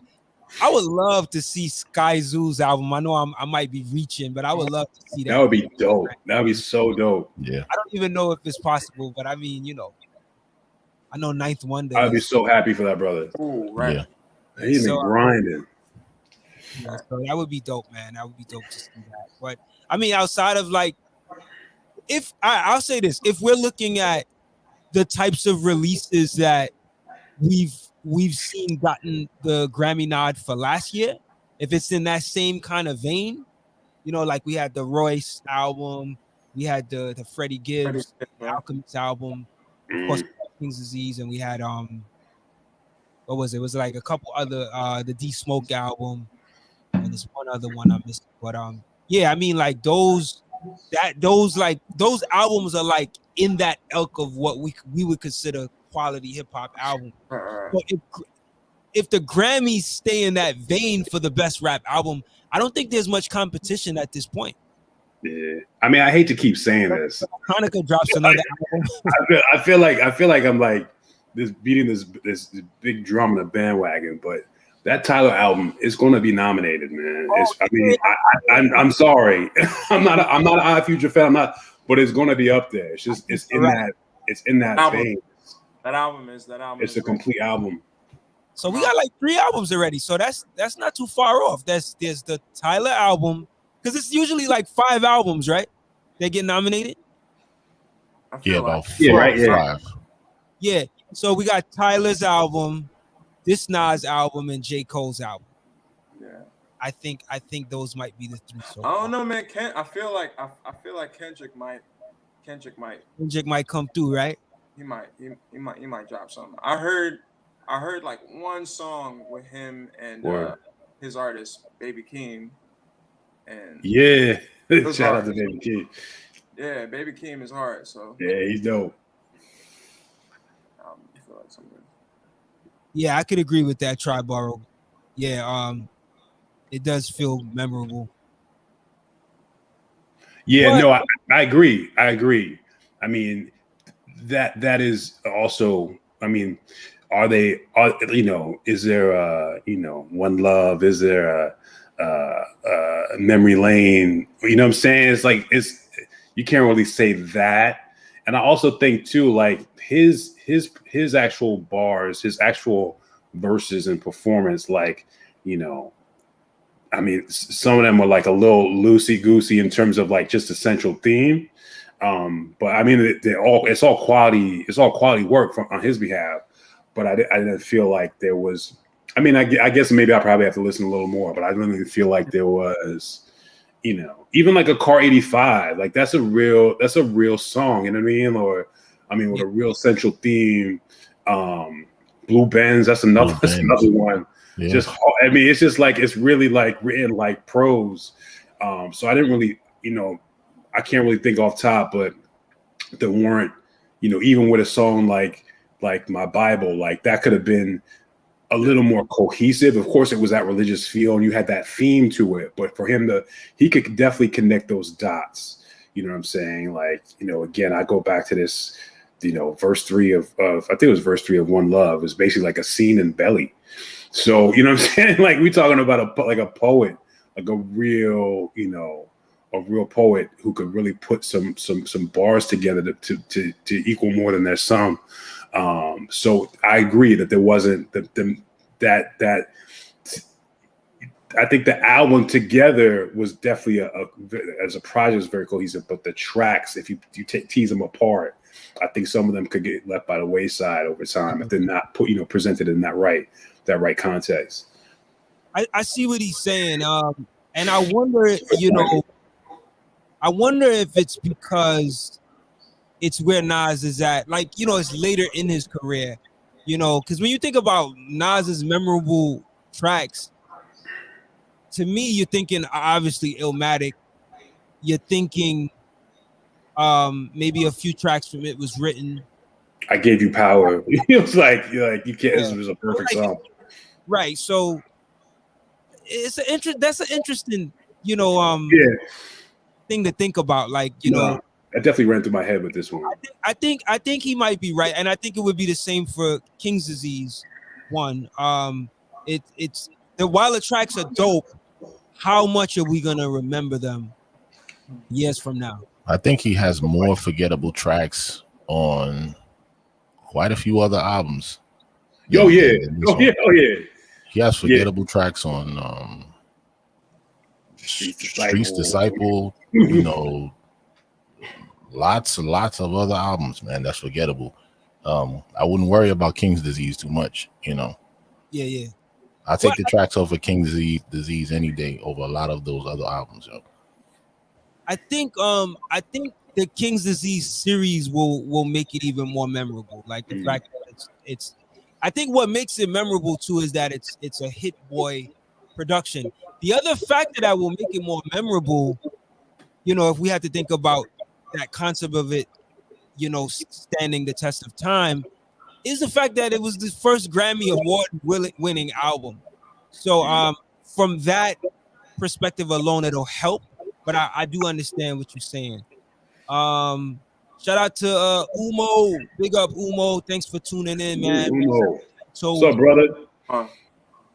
Big ups to DJ Umo, man. Thank you. I did an interview with DJ Umo. He actually interviewed me. So it was pretty dope. Word. Okay. brother. How can I catch that? Doing big things.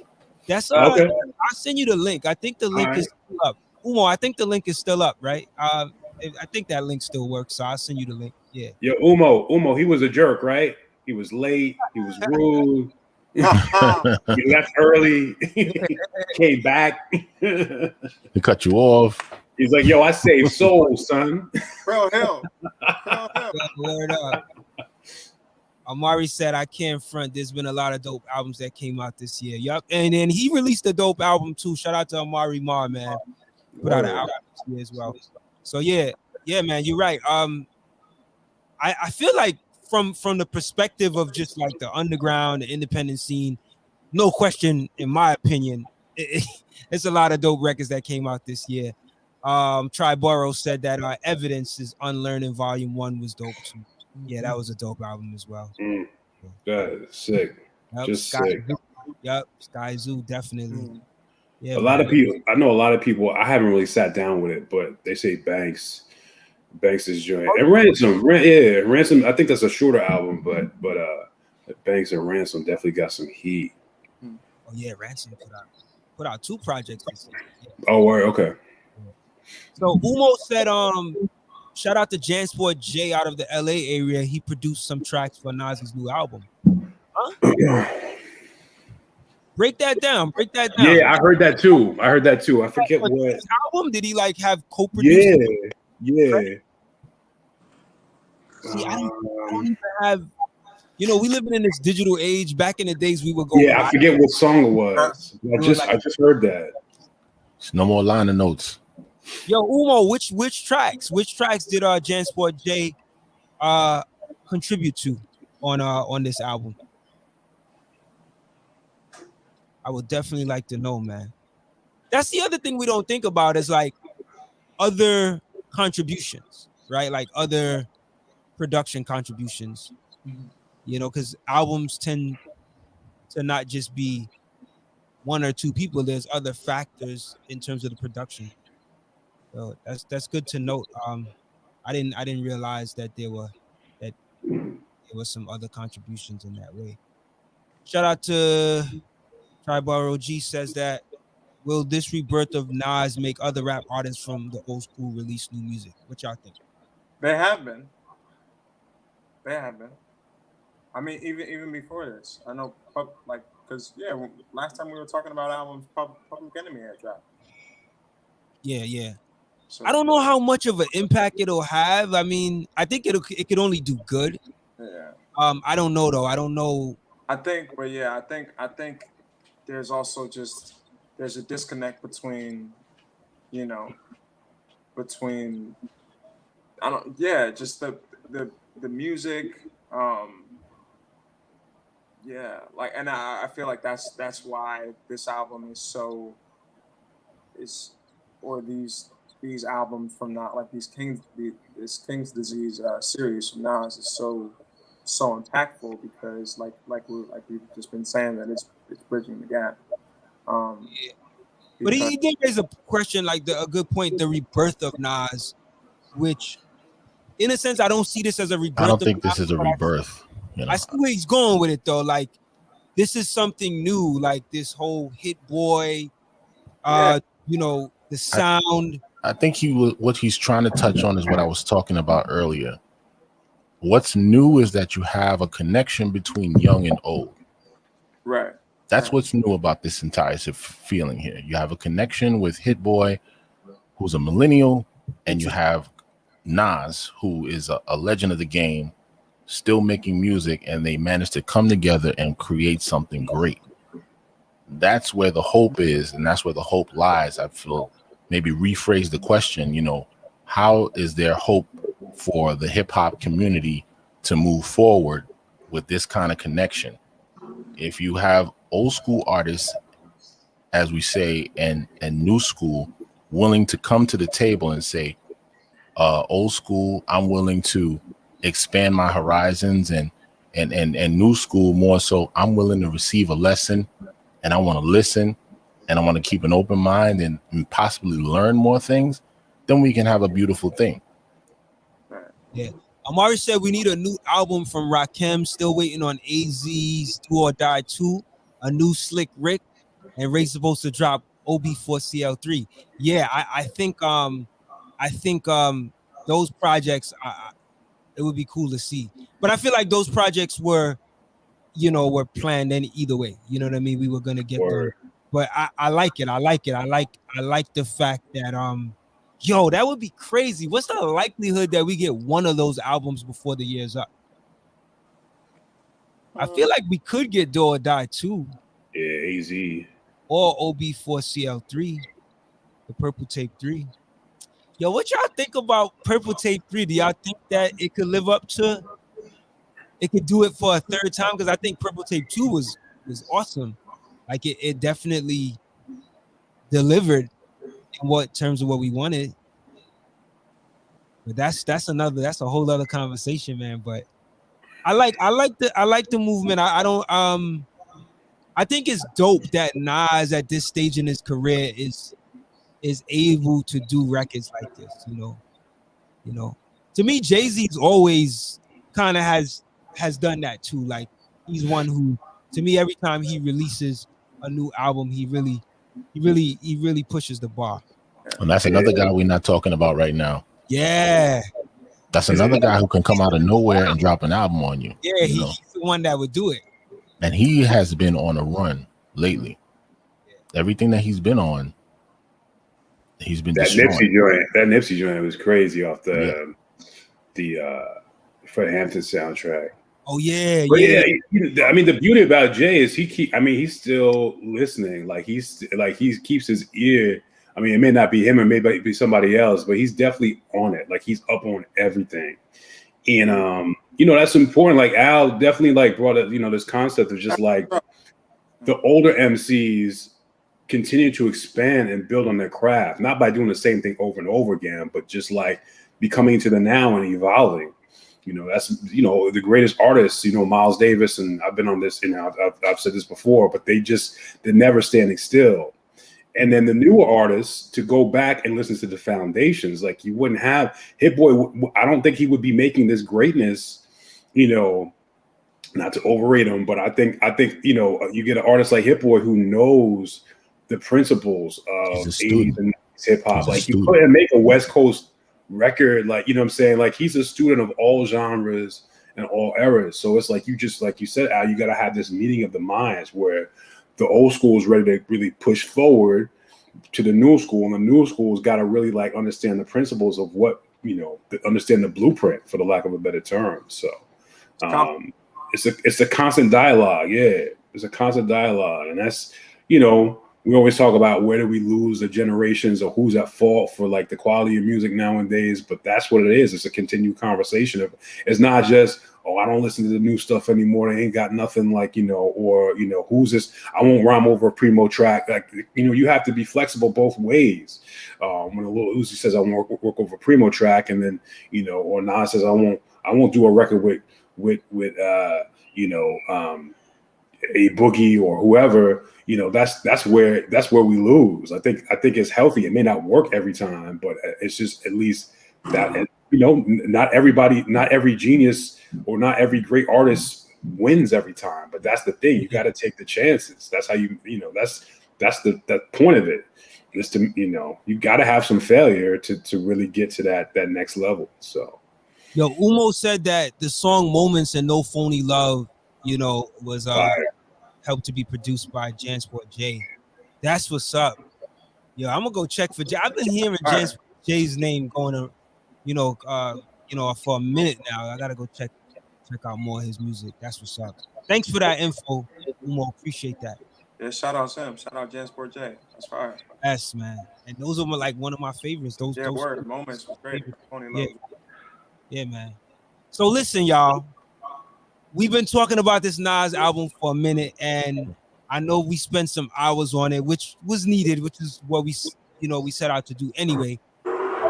I don't want to leave this show today without talking about this historic verses that we saw happen earlier in the week. Was it Wednesday or Tuesday? I've never laughed so much during the verses. Just relax. let's Now talk. I've been seeing the before videos where like they've been like pulling up on each other, and then the afters with Jada in the dressing room. It's just been just constant entertainment, bro. Yo, So how- dope for hip hop, man. So dope for hip hop, bro.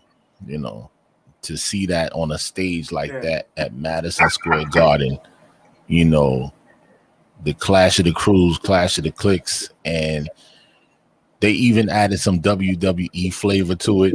You know what I'm saying? They got their Macho Man Randy Savage thing on. You know what I'm saying? in the garden. Yo, let me ask y'all, what went right and what went wrong? Where y'all want to go? Y'all want to go with the right or the wrong? For who though? Just off the bat, like, yeah. You know what got put on display is this, right? The Dipset, they got a lot of anthems. They do. A lot of anthems and a lot of big street records, a lot of good commercial records. But the Locks have legacy. The legacy was put on full display.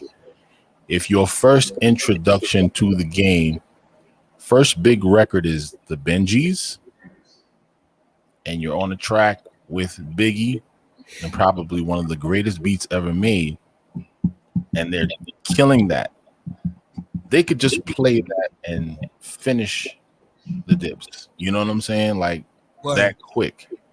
You know, and Jada was just he was just doing his best to try to prove that, because that joint when he went into that freestyle over the Who Shot Ya beat, yeah, that was perfect. And then, you know, I love what they said. I don't know if they mentioned it or they mentioned it in another interview with Sway when they was talking to him, that Puff gave them stellar advice in terms of what their game plan should be walking into this. Yeah. Use the mixtape material. That's a great. Leading up to Money and Power and Respect. I remember 97 to 98 and those 96 years, you know, the Locks had the streets on fire with their mixtape materials. Like when they went into Niggas Done Started Something, I was like, wow. Yo, I haven't heard that song in a while, but that record was hard. People used to freestyle over them beats a lot. You know what I mean? 24 Hours to Live. They didn't even touch We Gonna Make It.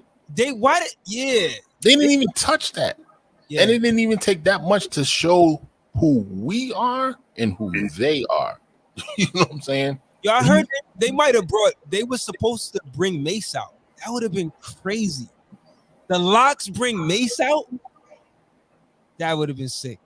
And that would have been great because, you know, Cam and the Dips, they have a relationship with Mace as well too. Right. They're all children of the corn. You know what I'm saying? So crazy. Yo, I just want to say, when the Locks did Banned from TV, Nori record, what Cameron could have done is come back and do that same record. He's on that record. It's too late. When the Locks did, why didn't Cameron but that's the DJ, man. The DJ was supposed to pick that up. Bro, listen.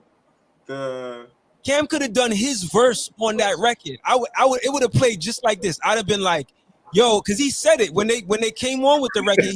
You heard Cam in the background saying that's Nori's record. But that's how they do it in verses. It don't have to be your record. You just got to be featured on it. Mm-hmm. Cam could have just came back. Could have came back and be like, yo, run that record again, because I was on that record too and did his verse. That would have been dope. But go ahead, J-Rad. Bro, the deciding factor in that versus, besides Jadakiss having the best breath control I've ever seen anyone, like 25 miles an hour, number one. But the other deciding factor of that versus was the DJs. If you go and watch that versus, the Locks all their DJ, all the cues were super crisp, and all the transitions were seamless, were perfect. Dipset, their DJ was playing the song over. It was too loud.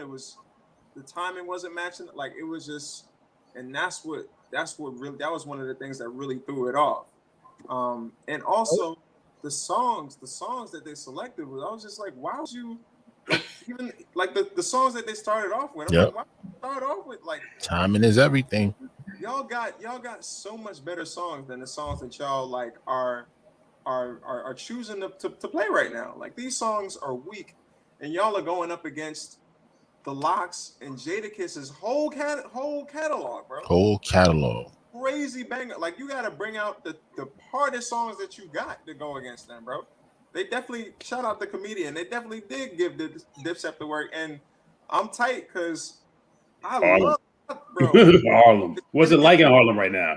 It's quiet, bro. It's quiet. I'm not gonna cap. I'm not gonna lie. Listen, man. Triborough said K Slay. Yeah, that would have been a good.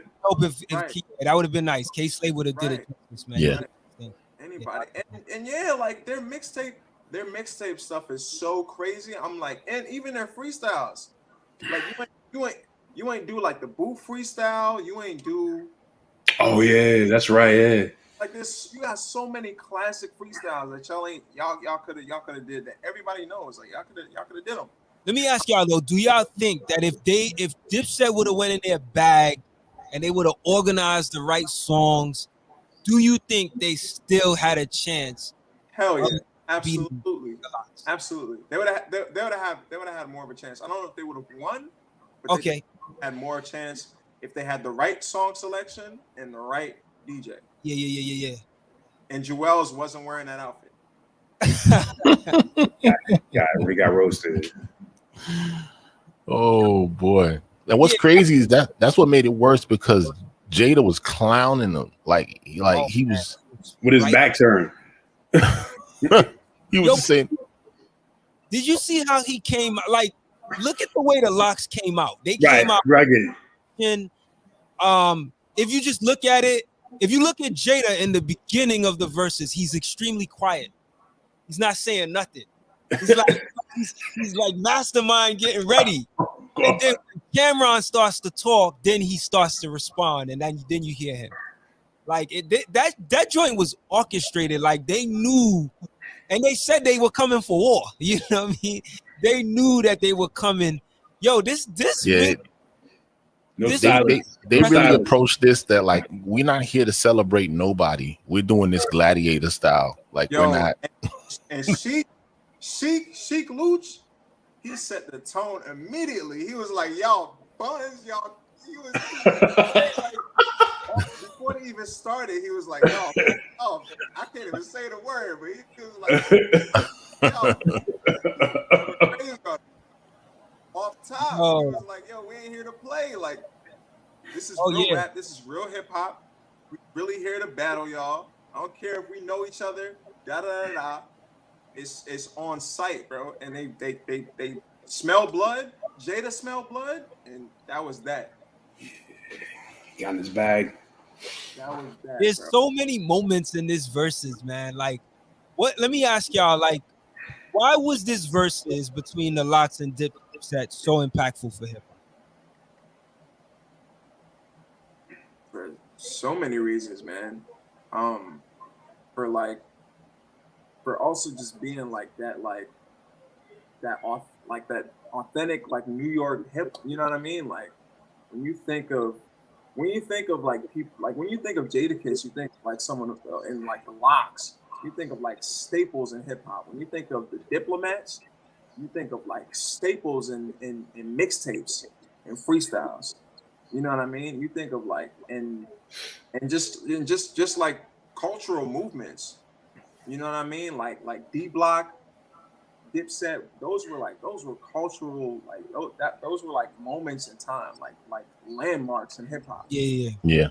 And eras, really eras, because you have a collective of MCs, and you think of the Lox with Reservoir Dogs, like you know, that's on Jay-Z album. And of course, it's just a monumental song.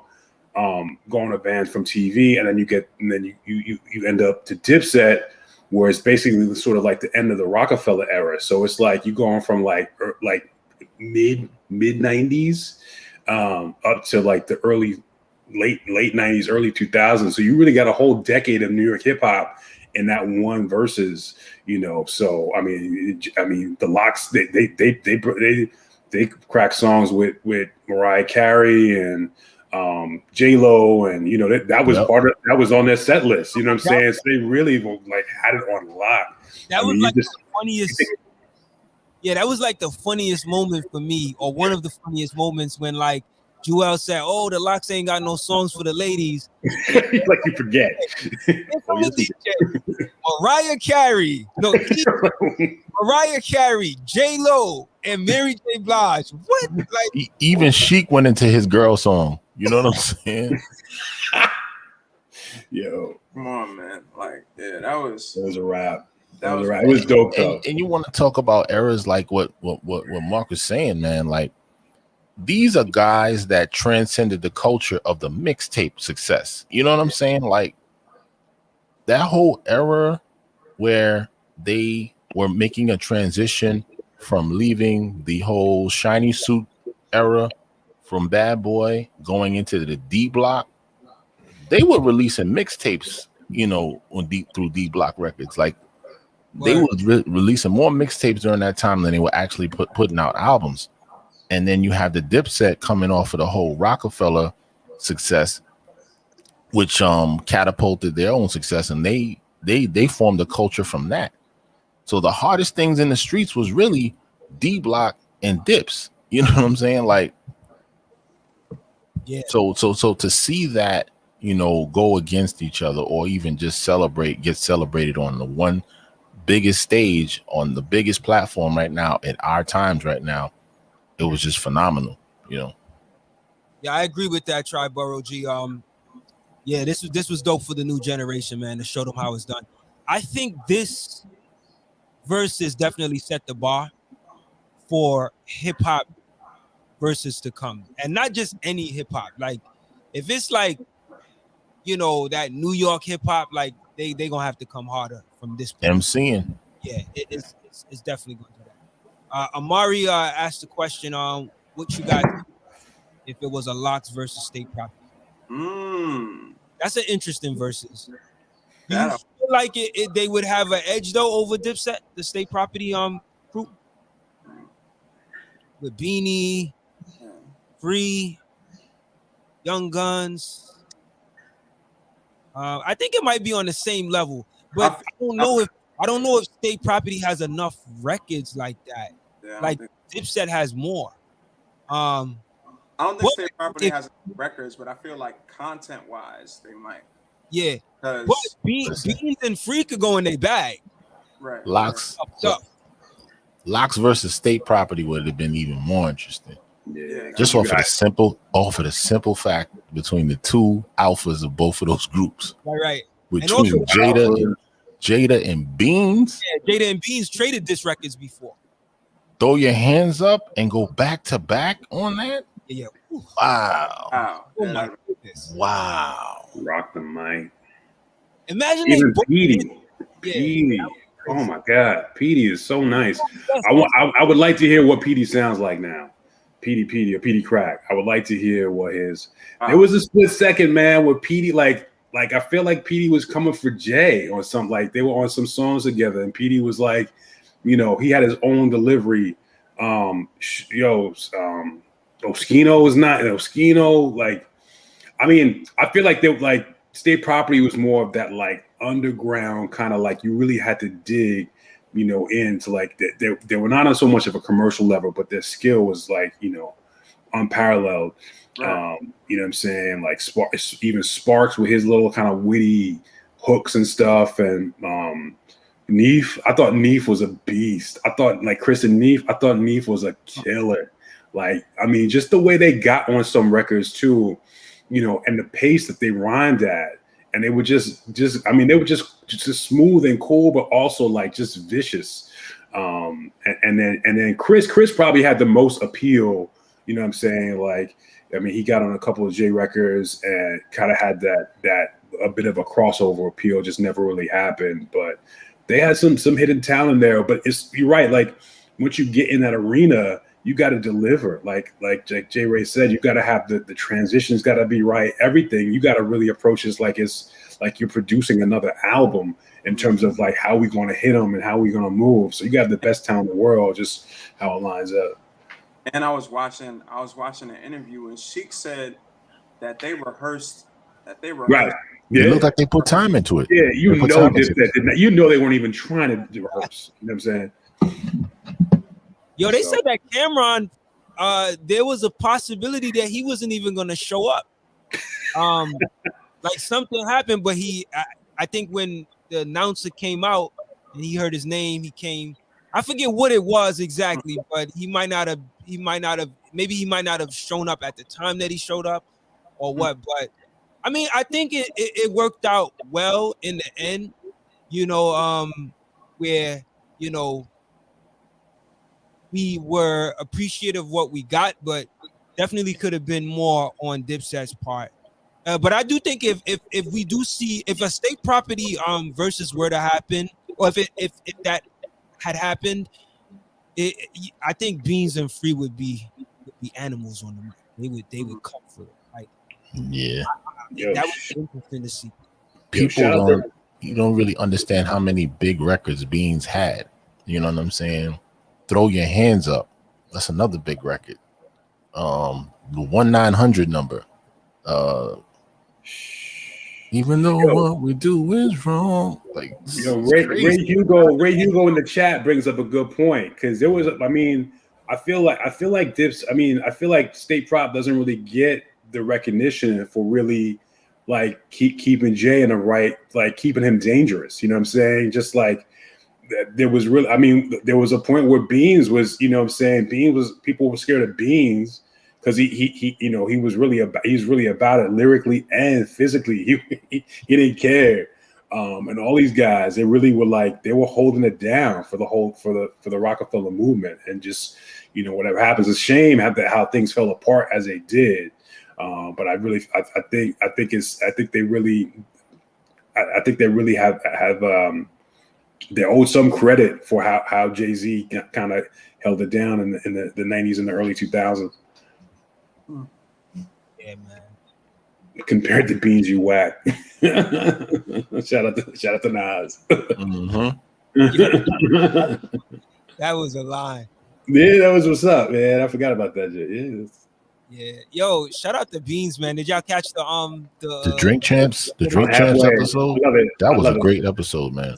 Yeah. The best story is how he wasn't gonna go meet them because he had a lock on a dog fight. He's like, yo, I'm about to double my money. He's like, I really don't want to go to this meeting with Rockefeller. I was like, the dude ran into a rap career on those kind of terms, yo. That's crazy. He's like, I really didn't want to go.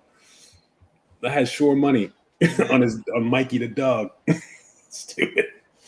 But classic moment, man. I really enjoyed this Verses, man. What were y'all expecting this though? Like, do you feel like this Verses caught you off guard in terms of how dope it ended up being? It did. It was a surprise. Okay. It caught me off guard. I really didn't know what to expect from this or what angle they were going to really come from based on previous Verses. And that's what's actually so great about the Verses platform is that it's getting better and better. Yeah. With each competition. Yeah. And it's changing too. Like everybody's bringing their own special flavor to it, you know. Well, that was the cool part about this Verses is that you kind of thought they were both in the same pocket. Like for years, you always thought, you know, Dipset, Lox is pretty much the same people, but it's a different, like, you know, Dipset did a flashy, the Harlem swagged out, and Yonkers don't play though. Yonkers is they're about them bars, you know. I mean, it was just it just showed you that. The diversity within New York hip hop is dope. You could even see, like, bars aside, you could even just see by the way that both cliques were dressed. Yeah. Lox came, shorts, t-shirts, No stylist. Minimal chains. Right. And they were calling them out for that too. Like when Jim put the chain on, it was like, yeah, like they were like straight up letting them know, like we about to rhyme. Yeah. Like, They were yo, like- it, they were it like- reminds me of what Doom has always said. Doom has always said it's all about the rhymes, it's the wreck, you know, not what you wear. Right. That's why he donned that mask, you know what I'm saying? He put that mask on. So this show was an example of that. Like, yo, but you know, it was funny because Dipset was like cracking on what they were wearing. They were both like, you know, I think Styles said, "I'm never gonna lose to somebody in leather pants" or something like that. Like, That's but a like fact. we saw two aspects of hip hop, you know, in terms of aesthetic. Uh-huh. Yeah. All them chains ain't gonna make you rap better. Word. When you win that den with them lions, Mm. it don't care how much money you spent on that necklace. You can't rap, they gonna tear you to pieces. That's what everybody knows. Yo, somebody said if Cam would have worn a pink coat, it would have helped. Oh, he But would've I got don't know. I mean, if it might visually, yeah, but not when you going up against what Jadakiss had in his bag. You know what I'm saying? In the locks. Yeah. Yo, like when they did "We Gon' Make It," and you saw that chemistry between It's different. Like you could just Styles and Jada. Yeah. Jada. Jim, like even on stage, Jewels was over here, Jim was over here, Cam was like in the back. Like it was just not. You could tell that they were as a unit, and that's why they got picked apart because it was just a 3-on-1. Like Cameron would step up, he would get smacked down, then Jim would step up. You know what I mean? Like it wasn't as coordinated of an effort as as the Locks. Yo, what records could have Dipset went to help them? I feel like Cam could have went to some of his solo records, more of his solo records. Like did he even play? Did he play Down and Out? Nah, I don't think so. Bro, like what? That's the Cam's biggest like that joint. Did he play Killer Cam? Oof. Right. Killer Cam. Like, play nothing. How that record go again? It's with the woman singing Killer Cam. Who's I spy? Stay in tune with my. She like, damn, this the realest since Kumbaya. And like, yo, I'm like, That was bro, crazy. none of that. None of it. Yo, he could have went back to Confessions of Fire, that album, Bro. or STE. I don't I don't think he was gonna play Horse and Carriage and stuff like that. No, not Carriage, but I think he got a. All right, so you see the With record? DMX. He got. Yeah, he got a record with DMX. But the record that he came out with, "F-U," I mean that the Locks came out with. Cam has a record called "F-U" on Confessions of Fire, but I don't know how well. Ray Hugo said Dipset lost when they did Bird Gang songs. Honestly, True. I thought that Bird song, Gang. I thought that song was gonna go a little bit. When Yeah. The Purple City That you can lose people with that. That song was big. That song was big in New York. I thought that song was gonna go, but it ain't doing. I think at that point it was already momentum was already way over here. Yo, what's the record that Dipset played that has like the chipmunk sped up thing where that record is annoying.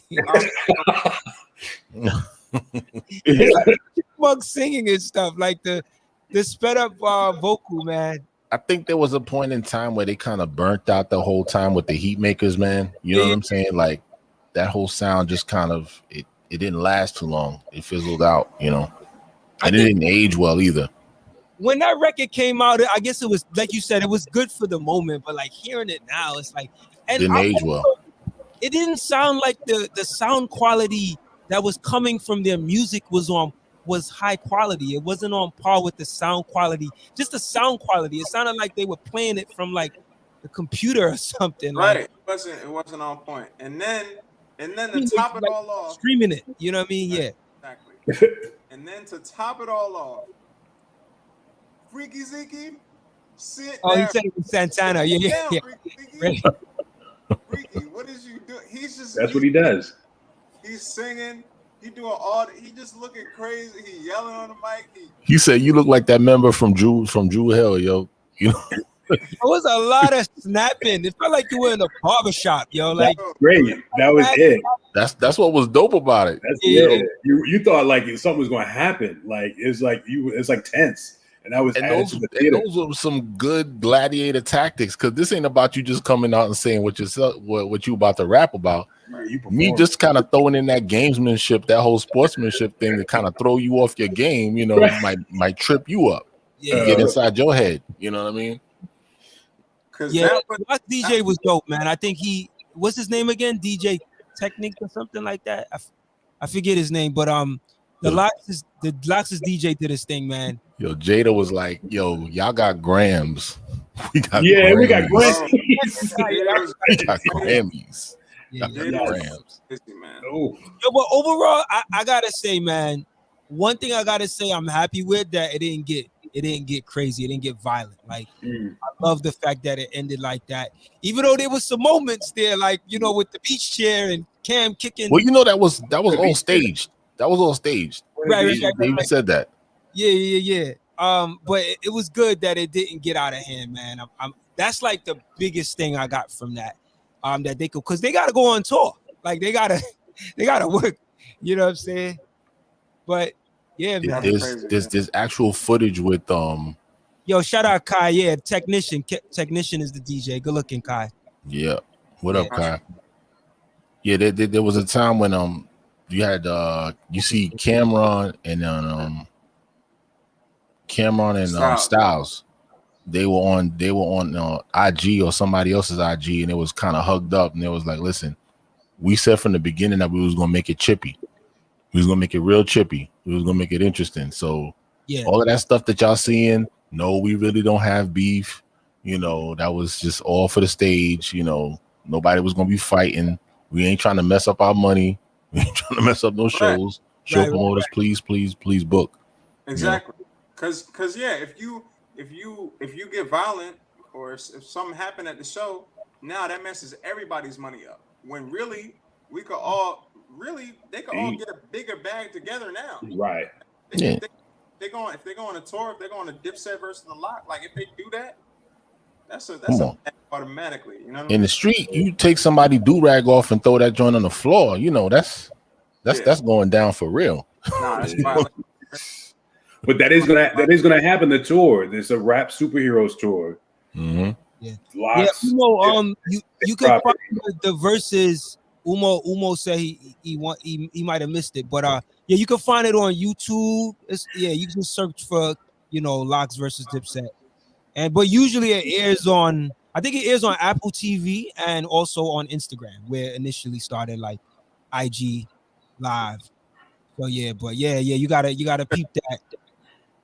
It's definitely one of the better verses this year, especially for hip hop. You know what I mean? Facts.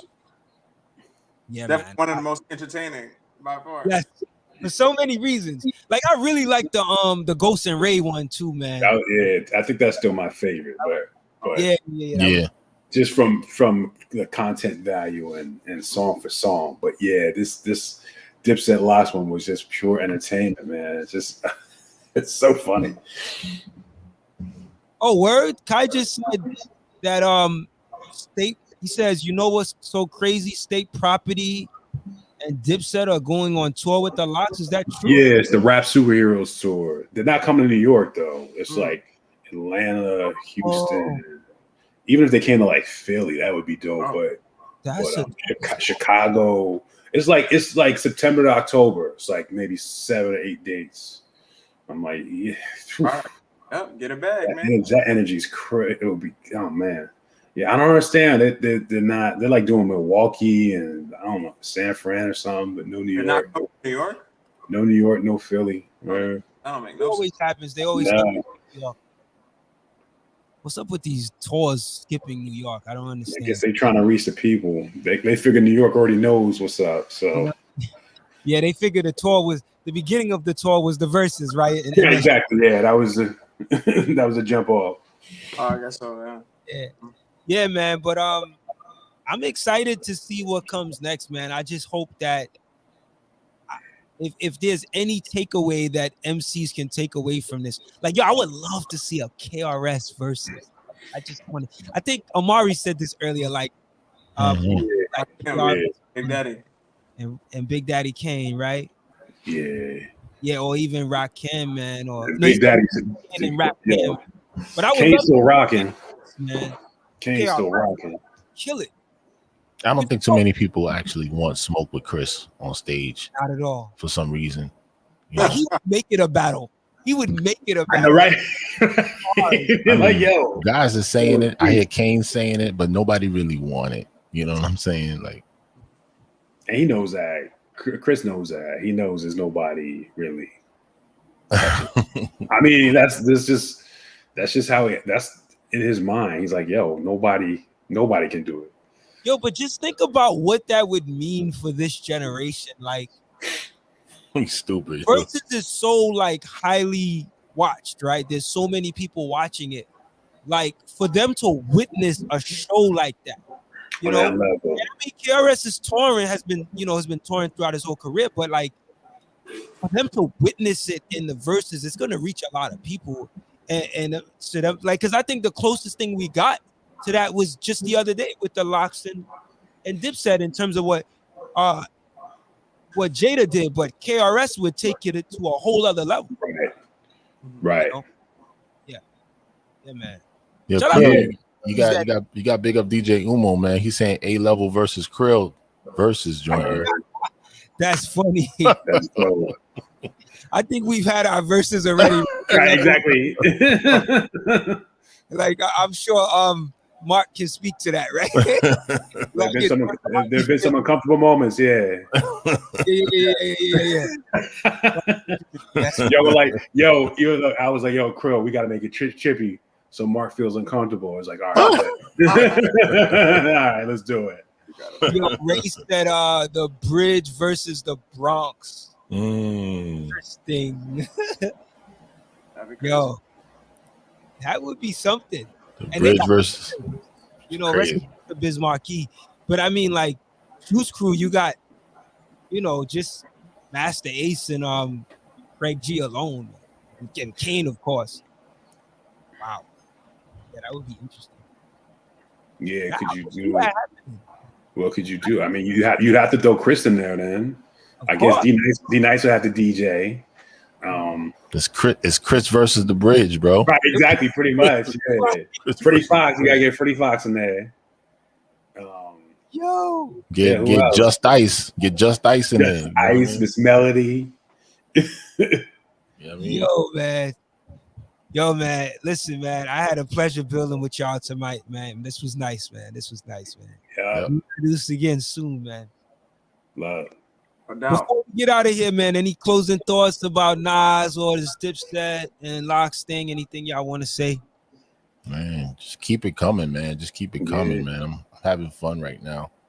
Shout out to DJ Umo. Shout out to Ray, Hugo, Television for participating in the discussion tonight. Triborough Gigolo. Triborough, thank you for tuning in and engaging in the conversation. Sacred Soul, Talia Gem, thank you. Always. Kai De Niro, 123. Amari Mar, thank you, brother. Go check out Amari Mar's new album, pretty dope. Shout out to Kelvin, man. Big ups to Kelvin, man. Yeah, man, and all the folks in One Mic, man, the One Mic group. We love what y'all do over there, man, and engage in that conversation about hip hop. So yeah, man, I'm excited, man, to see what's next. I feel like, at the end of the year, this King's Disease 2 will definitely be up there, probably top 5. But we'll see what happens as the year rolls out. But what y'all think, man? What's the next verses that y'all would like to see, like immediately next? Is it officially going to be Nori and Beans? Is that an official thing or no? I kept I hearing heard about it. Yeah. I heard about Yeah, it. I didn't even hear about that. Okay, I heard about it. Should be interesting. that would be interesting. Yeah, yeah, man. I don't necessarily know if that's a good matchup. I don't know either, but It's, I watch it. Yo, Ray asked what was our favorite joint off the Nas album. I think we said it was a number of joints. I would say for me, Ray, I would say Nobody featuring Lauryn Hill, Composure featuring Hit Boy, No Phony Love featuring Charlie Wilson, My Bible, and Nas Is Good. Those are my favorites.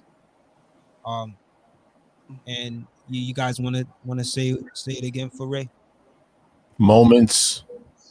Nas Is Good. Count Me In.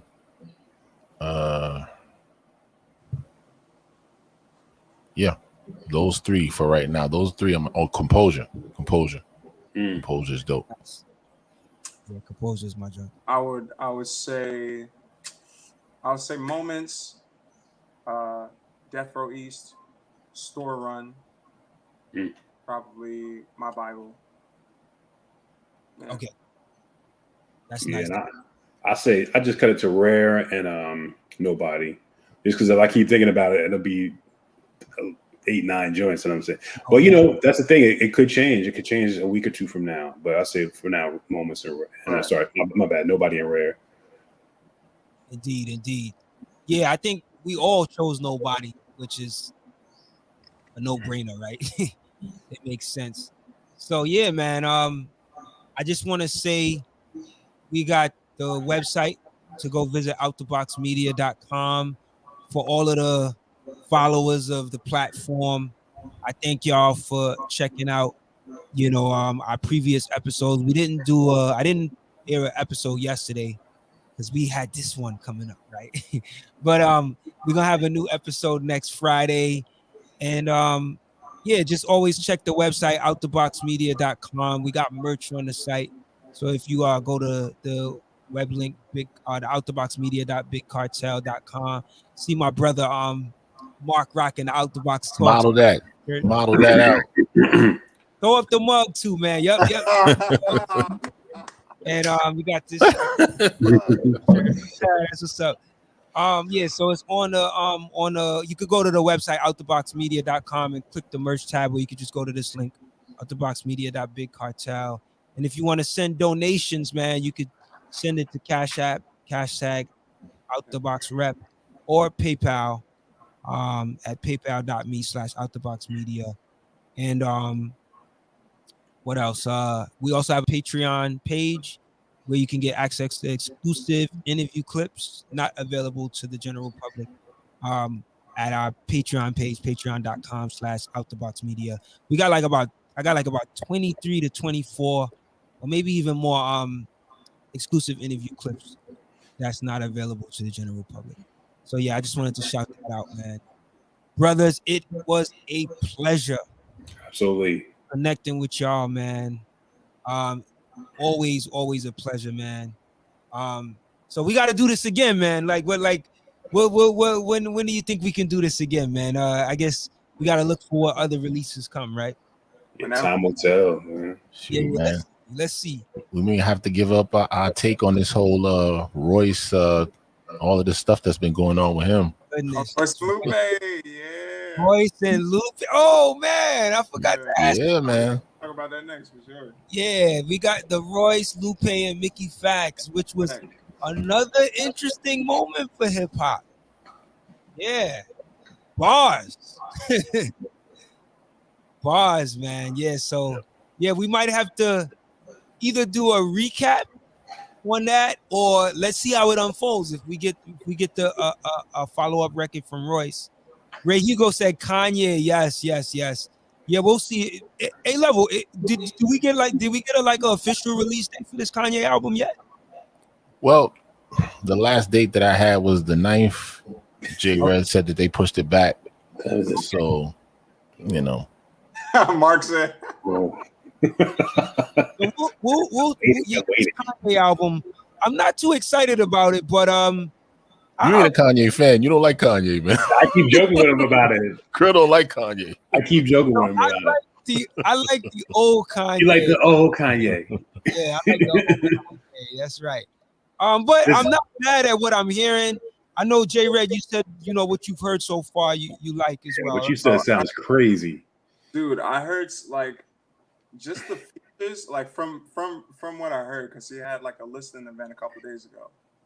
He has a song with Jay Electronica and the Locks. Oh yeah, I heard that. One song. I'm like, bro, how did you even get that to happen? I think that just on happened this album recently. On this new album, he's got a song with Jay Electronica and the Locks on one song. Wow. And I want to believe. Yeah, I want to believe. I could be wrong, but I felt like Kanye is the type of person that goes off of the momentum of what's happening.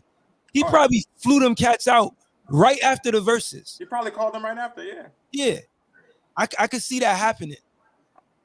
Yeah, I believe it, man. That's what I like about him.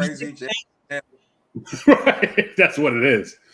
It's mania. That's what it is. Where so we'll see what happens with this. Honestly, come out. Heard What you said, Red? Even if you don't like it's crazy. No. I anticipate it's going to be a dope effort, man. I look forward to hearing it. Shout out to Kanye. I also wanted to mention, and I know I text y'all about this too. He has there's a group that just put out an album fully produced by him. Thorough. Yeah, it came out. Mind State. Abstract Mind State. Thanks. Yeah, so they put out an album. It's called Abstract Mind State. They put out an album called Dream Still Inspire, and it's fully produced by Kanye. Fire. So dope. That out. It just came out yesterday. And it's like vintage Kanye. It's like dope. Early Kanye. I'm gonna check it out. Yeah, and that was I think that was the intention going. And I'd heard about the project. What? But it was super. It was like it dropped just the way it was supposed to in terms of like, like, oh, look, what is this? It's like, oh, okay, yeah. But I didn't know it was gonna. I'm like, okay, well, you hear all this stuff. Watch the Throne 2, whatever, this, that, and the other. But this delivers. It's short, sweet, but it gives you that feeling. You're like, okay. I heard Ye is even collaborating with Jay on the new album. Yeah, Jay. Yeah, they're talking about a possible Watch the Throne 2.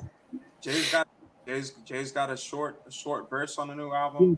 Yeah, Jay's on the album, but it would be I don't know if it's set in stone or Watch the Throne 2, but it looks like there's a likelihood for that. So we'll see.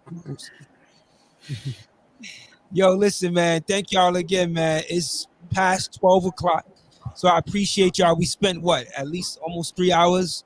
2.5 hours, baby. But we did it, man. It was long overdue, man. Sure. I got nothing but love for y'all, man. Thank y'all for riding with me, man. Love, likewise. Man. So A-Level, I'm gonna let you take us out, man. What's the word? Yo, what happened to peace? Peace. Thanks to all the listeners, all the viewers. Much thanks. Thanks for all your time. Get out of here. Peace.